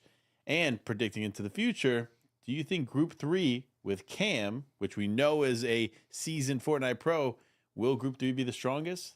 This is a trick question. Because there's so many answers. Yeah. Well, 1, I don't even remember all your questions. You're welcome. 2, you then have to tell me that I either think one of these lobbies is going to be the best, which I don't know yet. I can't tell the future. That first game was awesome of round number 2. Yeah. Because we just saw those players absolutely ball out. And we know that there's some star power coming in round number 3. So I'm just going to enjoy the Fortnite that's in front of me and not fall into any traps. I like that. Avoid the traps, fall into the place, and zoom into Grim Gate. Let's see. Ooh, was that 2? I think there was 2 teams landing over there. But, of course, we got to tune in with the top team here from game number 1. It is Thrill and Scissor. They took home the first place spot after game number 1 with their 27 eliminations, SBG. Can you remember the last time you got 27 eliminations in a game? No, it doesn't exist. No, it's definitely happened. Yeah, probably in squads or something. Yeah. I played with Trey 509 and Aim Red in a Zero Build Cup. Nice. First game, 48 eliminations. Ooh. I contributed a solid 4. Oh, you're slaying out, dude. You know. All right, here is the fight, which is not actually happening. Looks like one team landed Grimgate, one team landed on the outskirts. So don't think we're actually going to get this Grimgate fight that we were hoping for. Sad. It's unfortunate. Deluxe Pepino and Kuro. Always a big fan of the holiday outfits. Big fan of that one in particular. Do like that one myself. Nonetheless, we see Kira and Satiro playing a little bit more slowly. Saturo already down. Psych Ward all the way over there trying to figure out where his teammate is and what's going on here. Because Kira struggling to get through the door. Now, everyone's been figured out, spotted. What's about to happen here? No builds there from Kira, and see ya. We'll see you next round. Good play there from Psych, just immediately into the face. Was confident in their fighting ability and quickly taking out Kira. It's going to be a full duo wiped there for them. And Techno didn't even have to come over to help.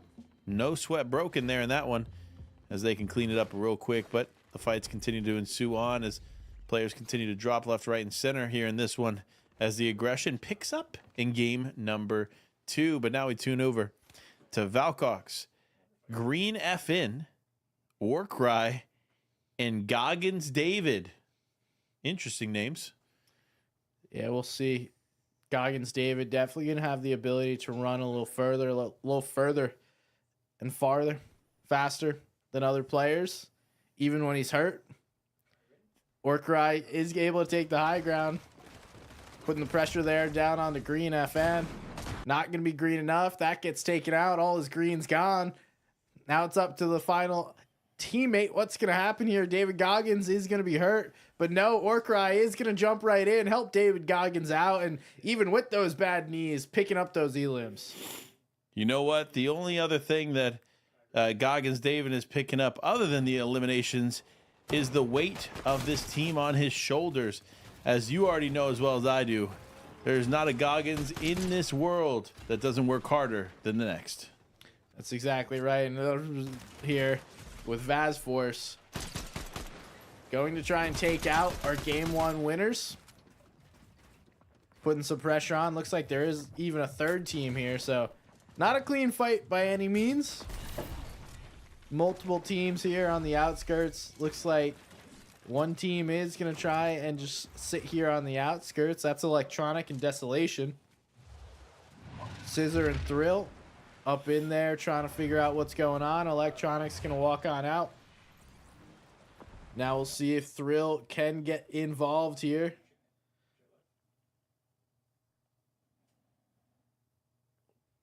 Actually, we're going to jump to a different fight. This is going to be Pastel and Frog. And this isn't a fight. This is two players sitting under a ramp. They're playing very passively. They don't want to get involved in any kind of fights. They're pacifists.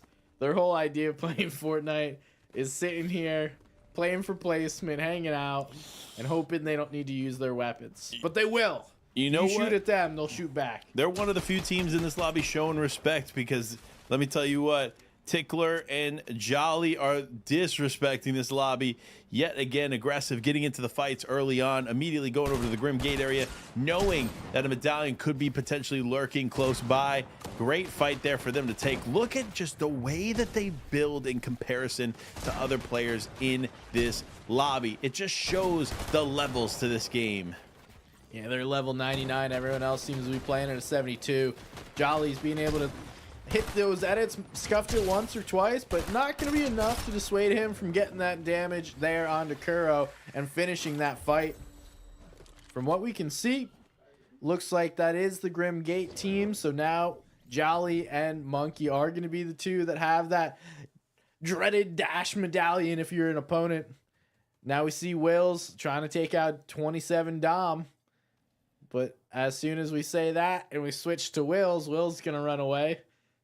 And this fight appears to be over. Big plays coming out here as Wills disengages. I wonder, they call him Wills, but is that his actual name? His name is William Surth. Good name. Good name. Also another great name is Saturn. And we talked about Saturn in the last game, unfortunately going down earlier than they would have liked. But Saturn was one of the players from the Ken Beans YouTube video that VESL just put out. He actually went head-to-head against one of his favorite YouTubers in Ken Beans. He was actually the one that recommended we pull Ken Beans for the video. So huge shout out to Saturn as he picks up his second elimination in the game. Yeah, he has his own YouTube. Clearly, it's NCVA Saturn on YouTube. Go check him out. Yeah, I can read. Drop him a sub. You know what? I'm going to go do it right now. All right, I'll take over as we tune in with Astro running away at Mount Olympus. And this isn't exactly what you want to be doing here without a teammate. Hopefully he has his teammate's card, because there is plenty of places where he can reboot his teammate. From what I can see, looks like he's running a little faster, so I believe he has the dash medallion. And we see Mitty here. NFL dude again, not getting drafted. Oh my. Oh my. That was, if you guys ever seen the opposite side of a clip, that's what it looks like right there. Scissor just absolutely pieced him up and dropped him down. What an elim. Yeah, phenomenal finish there for Scissor. Getting Thrill back into this one definitely was a fight that they thought probably would have ended smoother, but that's just how the cookie crumbles sometimes. But 4 eliminations here for the team is still a very, very strong start. But I'm not surprised. This was the most aggressive team in game number 1. And you know as well as I do, the first place team after game number 1. But the energy switches over as Renzo and Trashy Maker taking the fight here to the players of the lobby. Another aggressive team from game 1, keeping up that same pace here in game number 2. Yeah, you could see, you mentioned it earlier, some of these players just move different. Really confident in their ability to build. Don't worry about missing edits. Don't worry about a little misplay here or there. They know it happens. You're playing Fortnite. You have to make so many actions in order to even just win a fight, much less to play an entire game. So they know you got to put in plenty of work in order to make this happen. They've decided they've put in enough work for that engagement, although their tire does get chopped out. So Renzo and Trashy Maker are going to have to find a different path into this zone. Dantes, though, not quite in the zone either, but choosing to stay to the edge here as other players rotate around them. Definitely a bit of a risky play here, especially with how far the zone is going to pull away from them. They don't start moving fast, they may find themselves getting caught out and taking unnecessary damage from the storm. And that's the last thing you want to deal with in this meta, especially with the amount of heal off potential you can have if you play your cards correctly. But now, Goggins David, I should say, going down. It is down and left to Orkrai on kick. One elimination here on the board as he tries to get into the box. One shot can turn either player's game upside down, as that is Tickler on the other side. And Orkrai now going for the heal. Tickler going to do the same, or actually potentially disengage. Nope, getting the half pot off. That's a strong strategy here for Tickler. But, oh wait, he could potentially get his teammate back into this one too. But if Orkrai has anything to say about it, they're just not going to let it happen. Yeah, you see Orkrai is already building out all that space. This is how you play defensively. Make sure that you have the space, but the one thing he's doing is giving his team or the opponent plenty of time to be able to build. And not only that, but he's able to get the res off. He can't see that. We can see it, but now Jolly's going to be right back in this game, and Orkrai's going to have to take a 2v1. Actually, though, pretty lucky there from Orkrai. Those two players are going to choose to actually disengage, pop one of those shockwave grenades, and then just get on out of there. Yeah, you know what? Maybe in the moment it worked out for him, but man, knowing what we know, all I wanted him to do was just spray that wall. But another team continually in the action. It is Thrill and Co. finding a few more eliminations while we peeked away. Yeah, you blink and you'll miss them. Now we see Scissor and Thrill looking for their next opponent. I always wonder, when you throw an X instead of like an O, A, I, R, who knows what the X actually is? Is it terms, tam, tarms, teams? Who knows? Anyway, now we got Scissors, Thrill, looking for this Elim, running into the team that does have the dash coin. Or at least some dashes. That's Jolly. We do know he has the dash coin. And these two looking to regroup, put themselves a little bit slower. Uh-oh. Oh, he gets no. boxed up. This is all Ogre. And there it is. Oh, wait. He slips away. Man, if you are Thrill and Scissor in that moment, you are devastated by the way that Jolly was able to get out of there. Out of there for the moment, but still clearly didn't have any heals to put himself back in the game. Scissor putting some shots down. Gonna clean up his teammate. So now those two are down. Wonder if they're gonna wind up going back, trying to find that coin. Or they're gonna deem that it's not worth it. Yeah, typically the medallion pops up on the mini-map too, so I didn't see it pop up there, interestingly enough, but could be like a little timer that has to be hit before it'll actually display where it's at. Nevertheless, though, we switch back over to Dantes, who still finds himself slowly creeping in on the edge. Last time we tuned in with him, just up there in the mountains, having to rotate a decent distance. Now we tune in again, and they are in the same boat. They need to start moving and grooving, getting their way up into the further points of the Olympus area, and just position themselves for the late game. And Dantes running through the bushes. Don't think he thought he would find this one. That's a wild Zuga in that bush. He's appeared.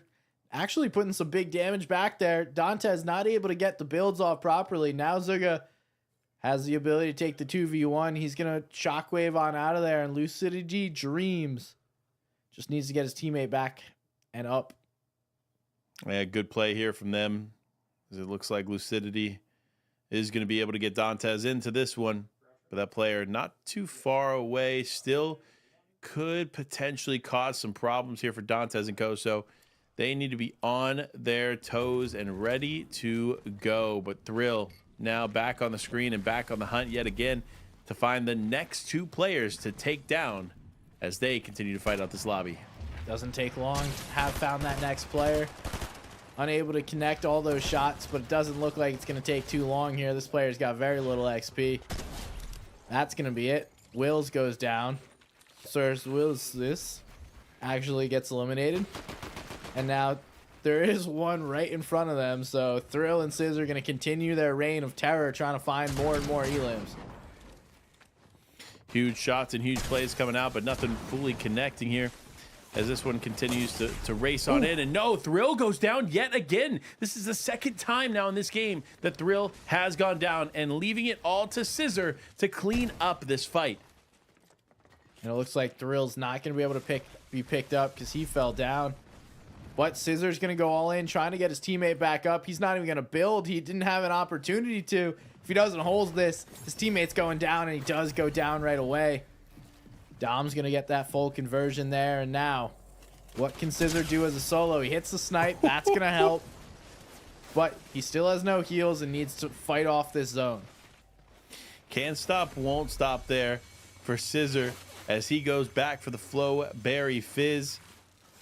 And a quick glimpse of what is ahead for them is, of course, rotating around with that beautiful medallion in hand and getting ready for the action that's unfolding on the hill. The two best looking duo as far as their skins in game, Kaizlock and Tokyo. Rocking that purple and green. Just firing away, using that water bending. The best part of the water bending here is you're really not punished by using it. There's no ammo. It's unlimited. You can just keep firing away. Tokyo needs to be a little more careful, but shouldn't play that big into their game plan. As we see, just getting all the ammo here from his teammate because he's not going to need it. Looks like Thrill's going to get brought back in by Scissor. And luckily going to be able to get to the ground. Tokyo and Kaizlock not going to get enough damage there to take him out. So he will live to fight another day. And Tokyo now realizes he just almost got his head taken off by that sniper. Yeah, it was a close call there for them as they continue to try to figure out some stuff here in the game moving forward. But looking out there, still tons of players close by. Tokyo definitely has control of the top end spot on the island. However, players are looming close by, so a lot can unfold here in the next few moments, folks. So stay tuned, get ready, and keep your eyes peeled as the action is coming your way. They are going to put that pressure down there onto Scissor. Thrill going to pick up the slack, get over to his teammate. Now Tokyo and Kaizlock said, that's enough. Let's hit this rift. Let's get on out of here, focus on our own rotate. And this is a nice, good rotate. Deciding to do it pretty late on that launch pad so they can get deep into this zone, find a good position. And they're getting on, waiting for this next zone to appear. Now they can make their decision where they want to land. And here's Spinoff alongside PC Pawado. Just creeping in the house. This is going to be a pretty consistent strat here in the finish of this game and potentially some in the next round, as realistically a lot of these teams are just trying to get their bearings here in this quick 2-game exchange that they get to have before going into the next day. Yeah, it's quite difficult when you really only have 2 games in a day to figure out exactly how you want to play. You have to come in ready, and if you're not, you'll quickly get taken down by teams like Scissor and Thrill that just keep putting pressure on. It's Kaizlock right in the eyes of Scissor. We know he knows how to box fight. He's not going to take very long to put that pressure on. Kaizlock just drops down and says, all right, dude, I don't want to do this. I don't want to play your game. I'm good. But I don't think it really matters. These two are going to continue to put pressure down, play aggressive, and go from fight to fight to fight as long as they have the opportunity. And do you blame them? I mean, look at the eliminations they've been able to put up in this game alone, not including the 27 they put up in the last game. So nothing seems to be slowing this team down. If Thrill gets knocked, it doesn't matter. Thrill gets fully eliminated. Guess what? Scissor's going to get him back in the game and continue the rampage. And that rampage continues on as Tokyo has now gone down. Scissor going to pick up that elimination. Now looking for his teammate here, just trying to build up into the distance. He sees this player in his grasp, needed to reload, so had to slow down, but that nothing is truly going to slow down this duo as they put Kaizlock in a headlock and send him back to the lobby. There's nothing you could do unless you're able to get away from them. And when you're continuously trying to fight them, you got no shot. No, and when they have the medallion like that, there's not much you can do to get away from them either. So Just a tough day in the office there for Kaislock & Co.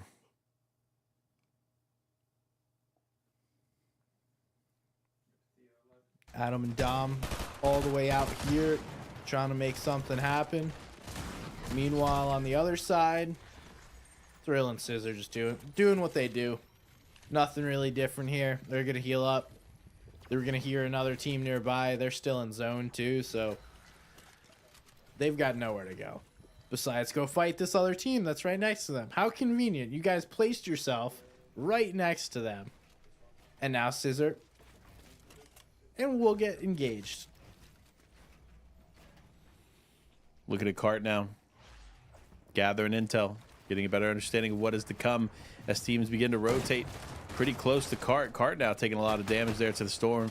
You got to be careful of that, especially at this stage in the game. And looks like shots are going to continue to rain in. And oh no, Cart loses control. The box goes down and now leaves it up to Fade to hold on as a solo. Fade does escape for the moment there. Just going to be able to build up once again. Box up, chill for a moment. Thrill, though. Thinks he's found the player he's looking for, but it's actually another duo. I don't think that matters to those two. Fade's going to be able to survive for just a little bit longer. And my man accidentally running right into the team that just keyed him. This is not going to be a position where you want to be. Looks like Adam goes down. Now it's going to be Scissor and Thrill picking up one more duo. Last one here is 27 down. Big plays coming out there for Scissor as they continue to be on a tear. They got 18 eliminations. They're looking to make this 19 as they continue to fight this one on. You see the heals come out, keeping them alive for a little bit longer. But this player just on their running game. They have the right shoes on today here, folks, as they just continue to back up. But no, as I say that the fight re-engages, Scissor gets the significant amount of damage they need to feel confident in taking out Dom. But now Dom going to have the chance to heal up. A bit of an interesting choice here from Scissor, especially from some of the other confidence moves we've seen them make in earlier fights. Yeah, those two weren't fighting together right there. It looks like Scissor and Thrill were fighting two different teams. Could have been Renzo and Trashy Maker that are now up here above this fight. Dom trying to escape here. Don't think he believes that there was a team up on high ground. That will be a problem for him. He'll survive for the moment. Renzo and Trashy Maker just going to slow this down. I think they want to get engaged in a fight. Nope. Just seeing what's going on below. They're just checking in. Not getting in, just checking in. And fair play to them. Sometimes the knowledge is more than enough to help out what you got going on in the game. And the zone's going to continue to pull in, though. Dom stays alive as a solo. Renzo continues to look for the team below. Only a few players remain in this one.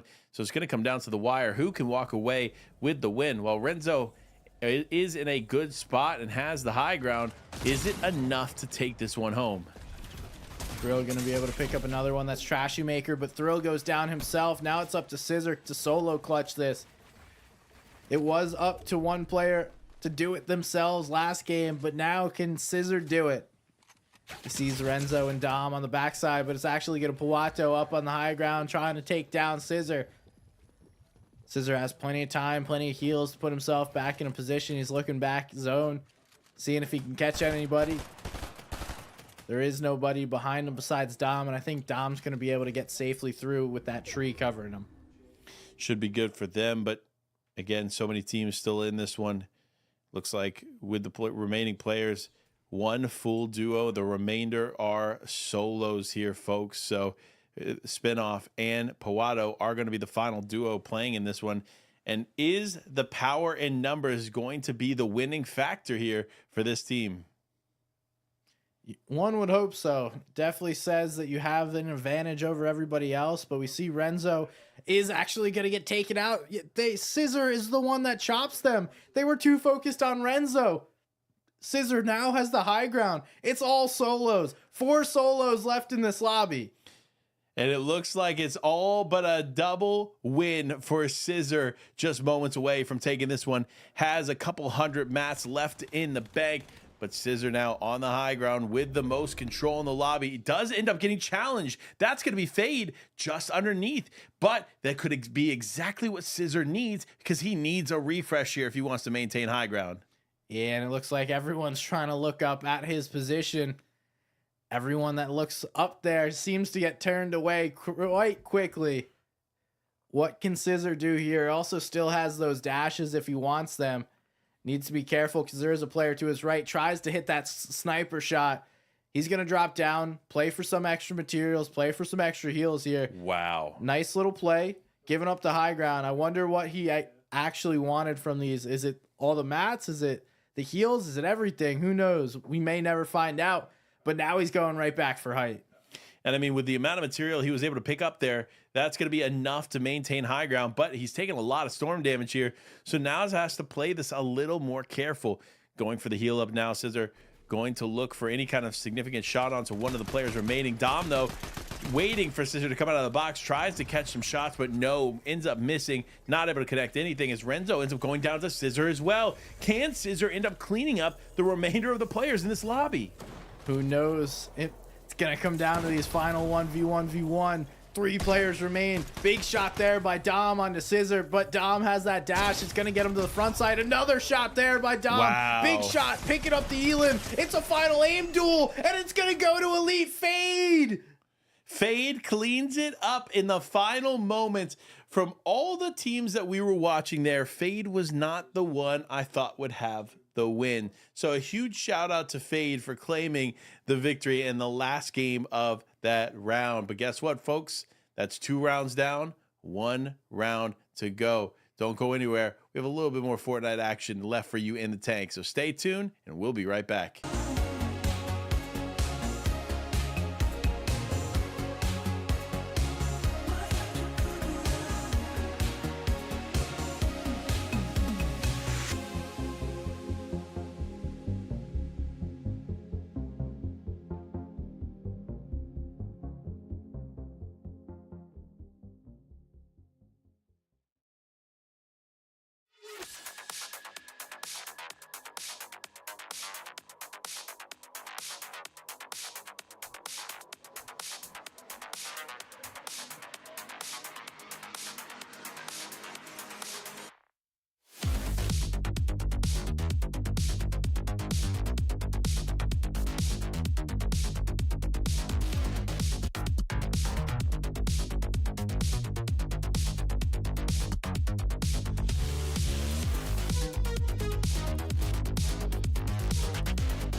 In a world of angels, North Carolina brings you the best Fortnite that you could ask for.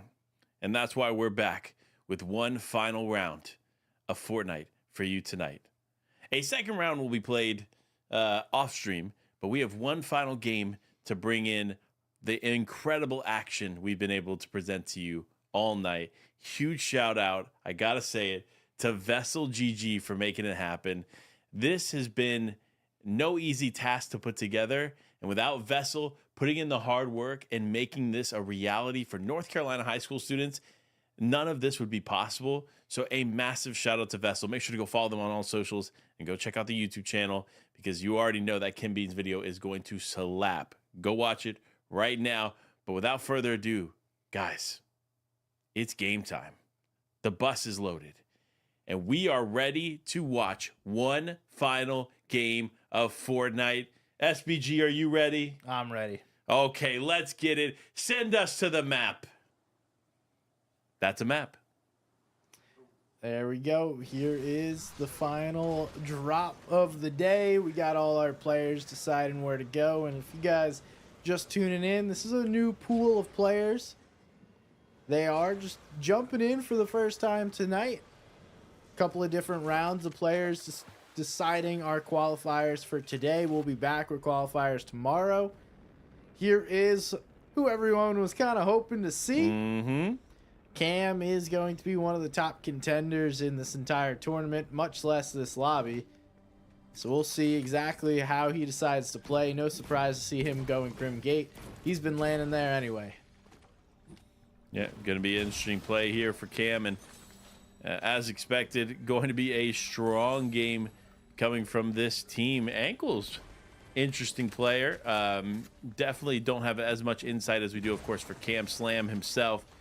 But we'll be watching all the teams very, very closely. And I've heard live from the Discord that some players have been actively trying to avoid Cam. So that just tells you what we're in for one final game. Yeah, who knows? I mean, we've already seen some massive high elim games already. Don't think we'll see much higher here in this game. I could be proven wrong. I don't know. But I generally just think that we're kind of hitting our ceiling here. And as good as all these players are, you can only do so much in the time that you're given. So we'll see Cam definitely get aggressive here. They'll wind up taking out the boss and the NPC.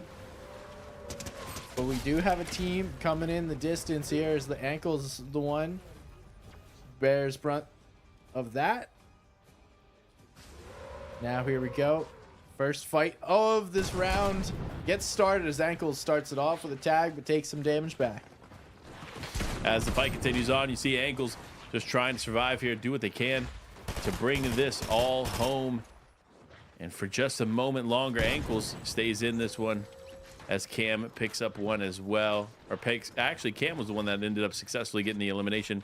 So that means one player having to disengage there in the distance as the boss battle ensues here for Cam and Ankles. These two should be able to clean up Grim Gate real quick, pull that medallion, and start on their hunt for the rest of the lobby.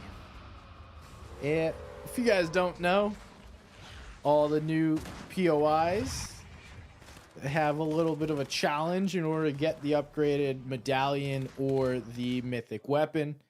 Pretty much going to be taking out some smaller little NPCs, and then you take out the big boss and you get the loot.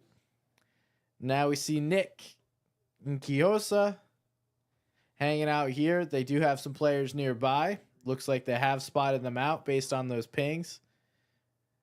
Let's see if Nick's able to get some big damage on and start this fight. Shots taken, but not landed, as Nick misses quite a few there in that moment. But the game continues on as him and his teammate just try to get as much material as they can, prepare for what is to come. Living in the Grim Gate area is not a safe space, not a safe haven. No, not at all. As you already know, Cam is just there off in the distance, and that will be probably the most aggressive team on the lobby on the day. But we'll have to wait and see as the game ensues. It does look like the team is creeping closer and closer to Nick and AFM, so they're just going to have to disengage and get as far away as possible unless they want to deal with some serious trouble. Yeah, I'm interested to see who some of these other teams are, how aggressive they want to play, and what their plan is for this tournament. Only a couple of games that they're going to have to be able to put down on their resume today. We have Light and Eastern over here. They're just farming up, hanging out near this launch pad, which is a great use of rotation. There's a couple of natural launch pads scattered throughout the map that we've seen a few players try and take advantage of. You combine it with the Fizz, that's that huge advantage you receive from it, going just that bit higher. We see Eastern trying to scout, see where these players are. Has determined Crank's down there, and looks like we might be able to see a little fight from Lil Crank and Eastern. And that's what you love to see. You love to see the aggression, them getting straight into it, wanting to take this fight as Eastern goes for the land, but it unfortunately takes a lot of damage here. Needs to play a bit on the back foot, playing close to his teammate. But no, as that happens, he ends up getting taken out, and that's going to be lights out for Light, as well as Crank ends up taking him out, sending him back to the lobby, and moving forward in game number 1.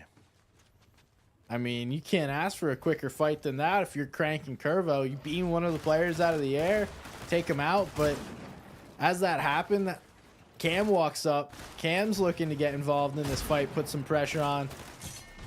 And these fights are going to happen very quickly because we're in that Grim Gate area. Everyone's going to be zooming around with these dashes. Crank's backing up, trying to get some space between him and the opponents. And he's being chased. His teammate's also being chased. So Crank just trying to sit here and pop this med kit. Hopefully the opponents run by, but I don't think that's going to happen. If Ankles can find him, Crank's all but over. Here we go. Another elimination in the feed. That's going to be That's My Dog. Unfortunately, That's My Dog is down. Gone down to No Neff and It's Killer King. A duo that I can imagine has a vengeance in this lobby. But man, Cam is on the hunt though. He finds Curvos. Takes some shots, connects a few.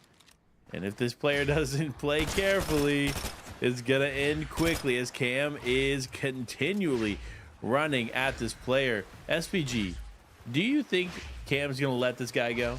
No, I think he has zero fear about anyone else in the lobby, and he's just going to chase everybody. Especially when this player's as weak as he is. And yeah, there it is. Dealing with a little Fortnite mechanic right there. So when you hit the waterfalls now, this is, I wouldn't say super recently added, but a nice little addition.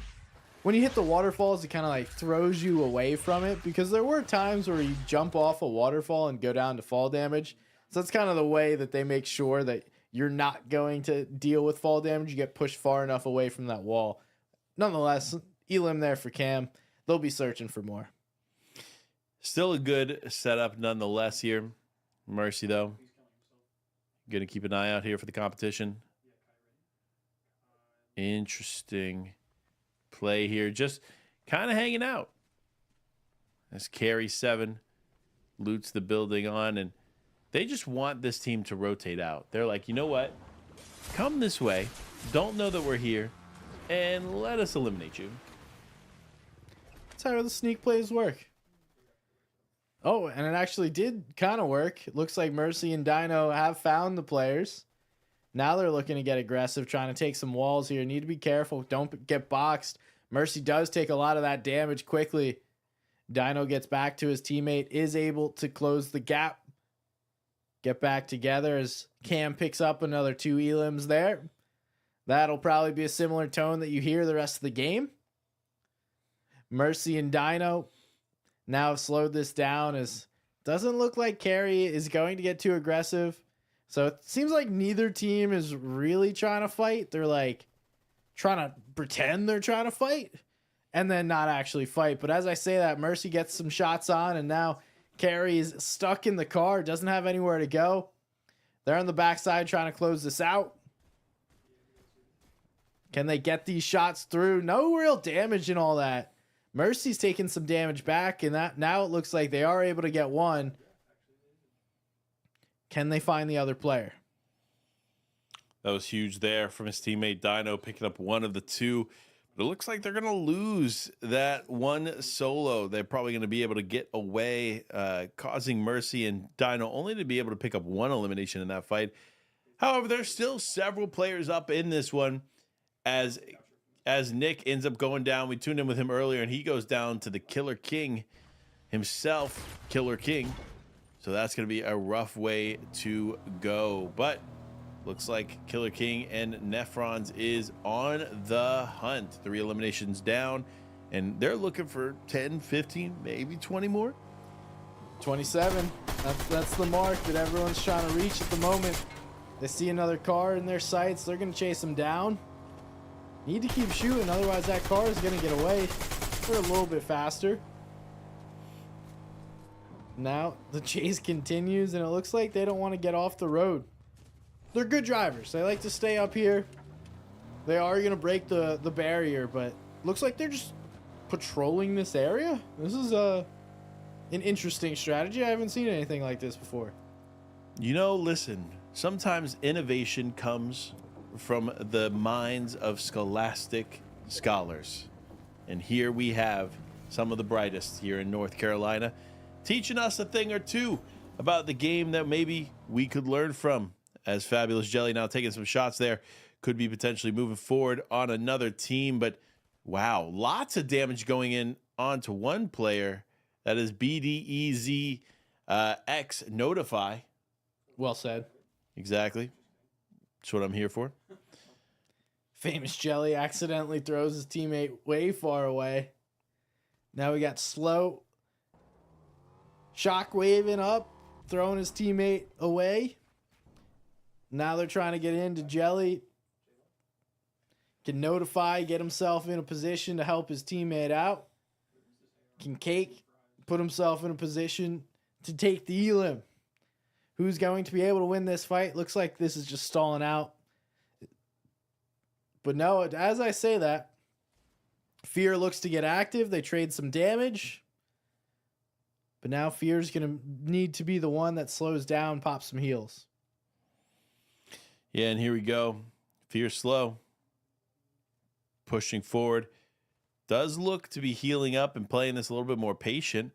Despite having an advantage at some point in the fight, they now have allowed for a bit of a standoff, both healing up to a healthier position and no clear winner either way. But another team is rotating forward, so this could be a problem, especially for its Killer King, as Flu Cam Slam does the classic slam from the sky, getting some significant shots off to start the fight. But no, Cam now taking some damage, causing this player to feel confident enough to potentially push.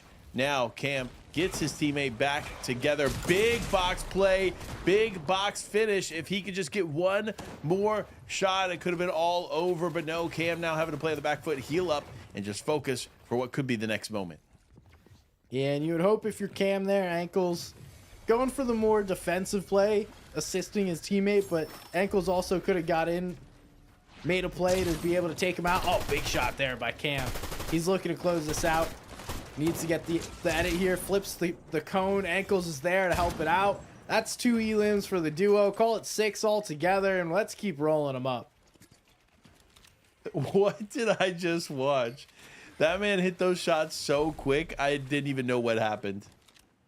Hey, that's why he's a pro, man. The Cam Slam. He's a good player. He is one of the best solo players on the region, in my opinion. I mean, let's be honest. Muzz is a special guy in the solo department. But Cam, also very great player. I feel like Cam doesn't get his flowers on NA. I mean, there's no real solo tournaments to play, so it's fair enough. You can't really say someone's a good solo player and then like not play any tournaments. Well, maybe we should switch to solo FNCS. I think it's time. I'm out.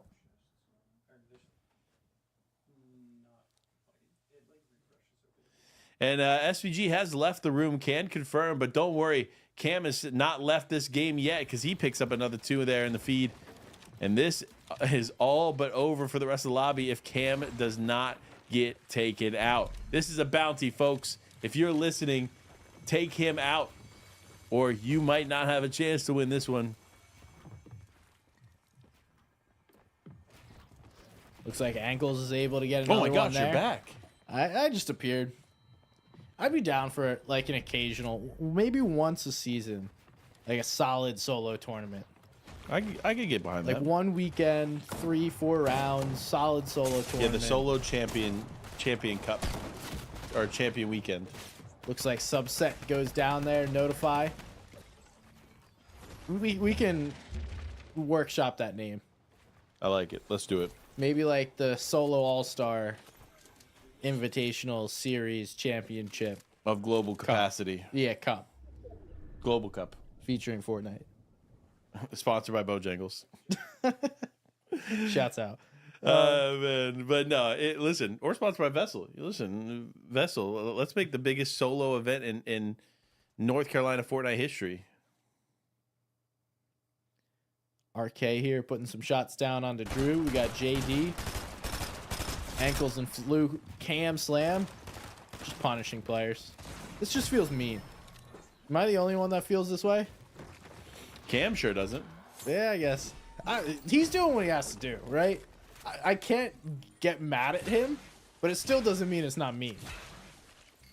I don't know. We watched some pretty aggressive teams in the first round, especially, but in the second round too.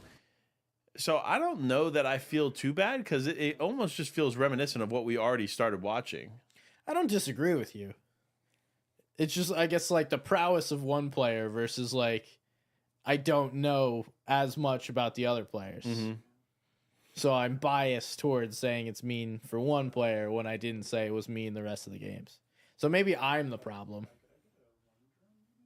You know what? I respect that realization from you. But another realization coming through is Delicate needs to connect some shots there. Unfortunately, just wasn't able to connect any in the air, but still moving around here as this game is almost coming to a close. We see all the players starting to lap on top of one another. This could be a very quick ending to this one if they don't start spreading out a little bit. Yeah, the position that I want to be in is exactly where Little Crank is. I can hang out. I can enjoy the view. I can take some shots, possibly get some damage done, but I'm not really in any danger of anything besides getting sniped. So, you know, do your thing. Hang out over there. As Curvo's trying to figure out, okay, is this worth it? Am I in the spot where I want to be? And no. The answer is no. He gets taken out by Ankles. Add that for another one for the duo, and Cam just hanging out in his cone waiting for his duo. They're about to splash. Luckily for Curvo's, Lil Crank, teammate of the year, was ready for this. Jumps back into action and just yeeting his teammate into zone.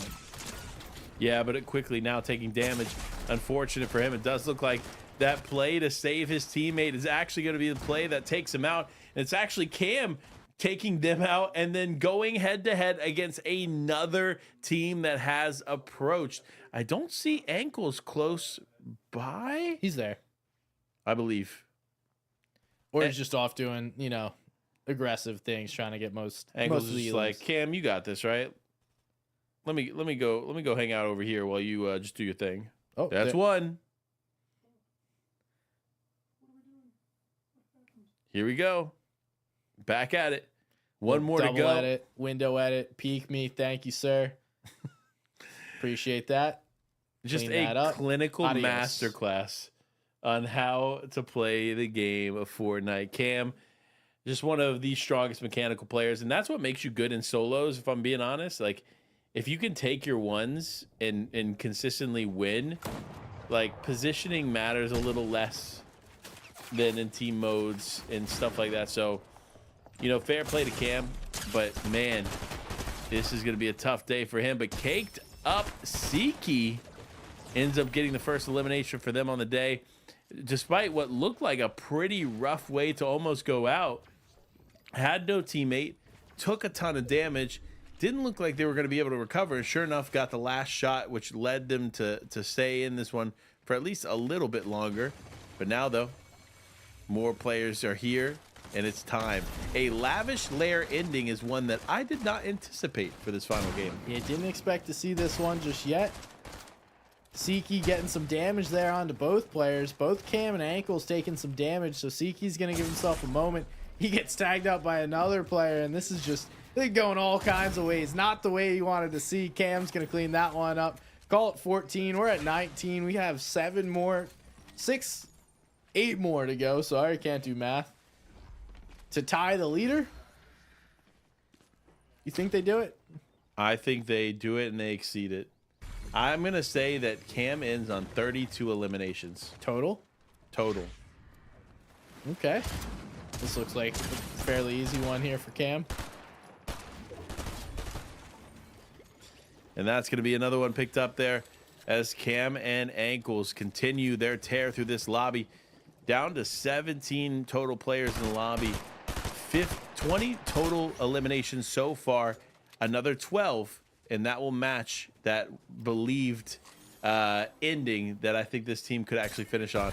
That's another one there for Ankles. So now we've got 21. I mean, can you do something for me, Cam? Can you just win the game? Now, I think this is a perfect display. As like crazy as this may seem to some people, and you don't believe Cam shouldn't be in the lobby. I'm not going to entertain that. He's in high school in North Carolina. He deserves to be here. But this shows the disparity, right? Some people think they're good at video games. Some people think they're good at Fortnite. And then you get to watch a player like this who is good at video games and really good at Fortnite. You know, since Cam is here in the area, maybe we got to get him over to like a state championship or something. Get him involved with the VESL community. That might be something we have to have a conversation about here. Cam, hit my line, man. Send your agent. Let's make some things happen here as his team continues to make things happen in this game. Ankles doing a great job of just trying to get in the box too. We need to actually sing some praise here for Ankles as well, because this isn't just a solo game mode. No. Ankles here applying the pressure and the aggression just alongside his teammate in Cam. So this duo is a special one, and it looks like might be the strongest finish on the day if they can secure the win. Yeah, now it's time to lock in on that win. It's not simply just about continuing that pressure, although they are going to continue to do it. Panda just losing it over here. Ankles does go down in the process, and we're at 25 for these two, and we see even as good as they may be, they are vulnerable to getting shot back. Typically, when you shoot players, you leave yourself vulnerable to at least a little bit of damage. And when you're jumping in exactly like Ankles, that's going to be a problem, and you're going to run into issues. Nonetheless, we're going to continue to see this. That's pretty. I mean, when you're sitting here asking yourself, how do I play Fortnite? Just load up this VOD and watch this game, because this is exactly what you need to know. No, don't do that. Most people can't do what he's doing. Hey, listen, you got to look up to someone and aspire to be as mechanically gifted as they are, and Cam is a great mentor for some players. Listen, if you're getting prepared and you're going to VOD review for tomorrow, make sure you watch this game, as Cam has definitely put on Ankles some gets taken work, out. but now losing his teammate, that could have been the win just thrown away. What was a very aggressive game for them moments ago could be ending up negatively, but Cam says, nah, fam. I'm not worried about losing my teammate. You take him out, though, I'm going to make sure you pay. He may break the... Oh, no, he can't. Mathematically, he could tie the 27 himself. He can't break it. We'll see. Looking back, trying to get some more. Has plenty of everything that he needs in order to win this game. Now it's just a matter of how hard he's going to push it. A duo is pushing for high ground. Cam has that dash coin. That's going to give an ability. He jumps up, actually gets beamed huge. He's down to 1 HP. He has those splashes, though. He'll be able to heal up. slowing down. Zone's going to pull back into the lair. Noted red light runner up on high ground. They're looking to take this game themselves. They've put in the work. They've got the damage there onto Cam. Now it's their turn to take over. This could be a great game here to finish off for Unnoted and Red Light Runner, as they have every reason to win. Look at what they have, right? They have decent material. They have heals. They have the shockwave potential. So much on the line and so much to work with. This could be their game to take away, especially for what was moments ago a game that seemed surely locked for Cam and Ankles. Now could be going to Red Light Runner and Unnoted. Yeah, it all depends on how you play on height. We have 2 duos and a solo, the one solo being Cam. Is he going to play this properly? Is he going to be able to play it without anything? He actually jumps up and takes the high ground. That goes from Unnoted. They didn't realize he was up on height. Beams another player. That's a big 2-piece. Now it's a 2v1. Can Cam clutch this up against the duo? Jumps towards one. Misses the shot first. Still continues to climb. Can he get the cone off? He does. Now he has the high ground. He's taking it. Does he have the mats to fight off the 2?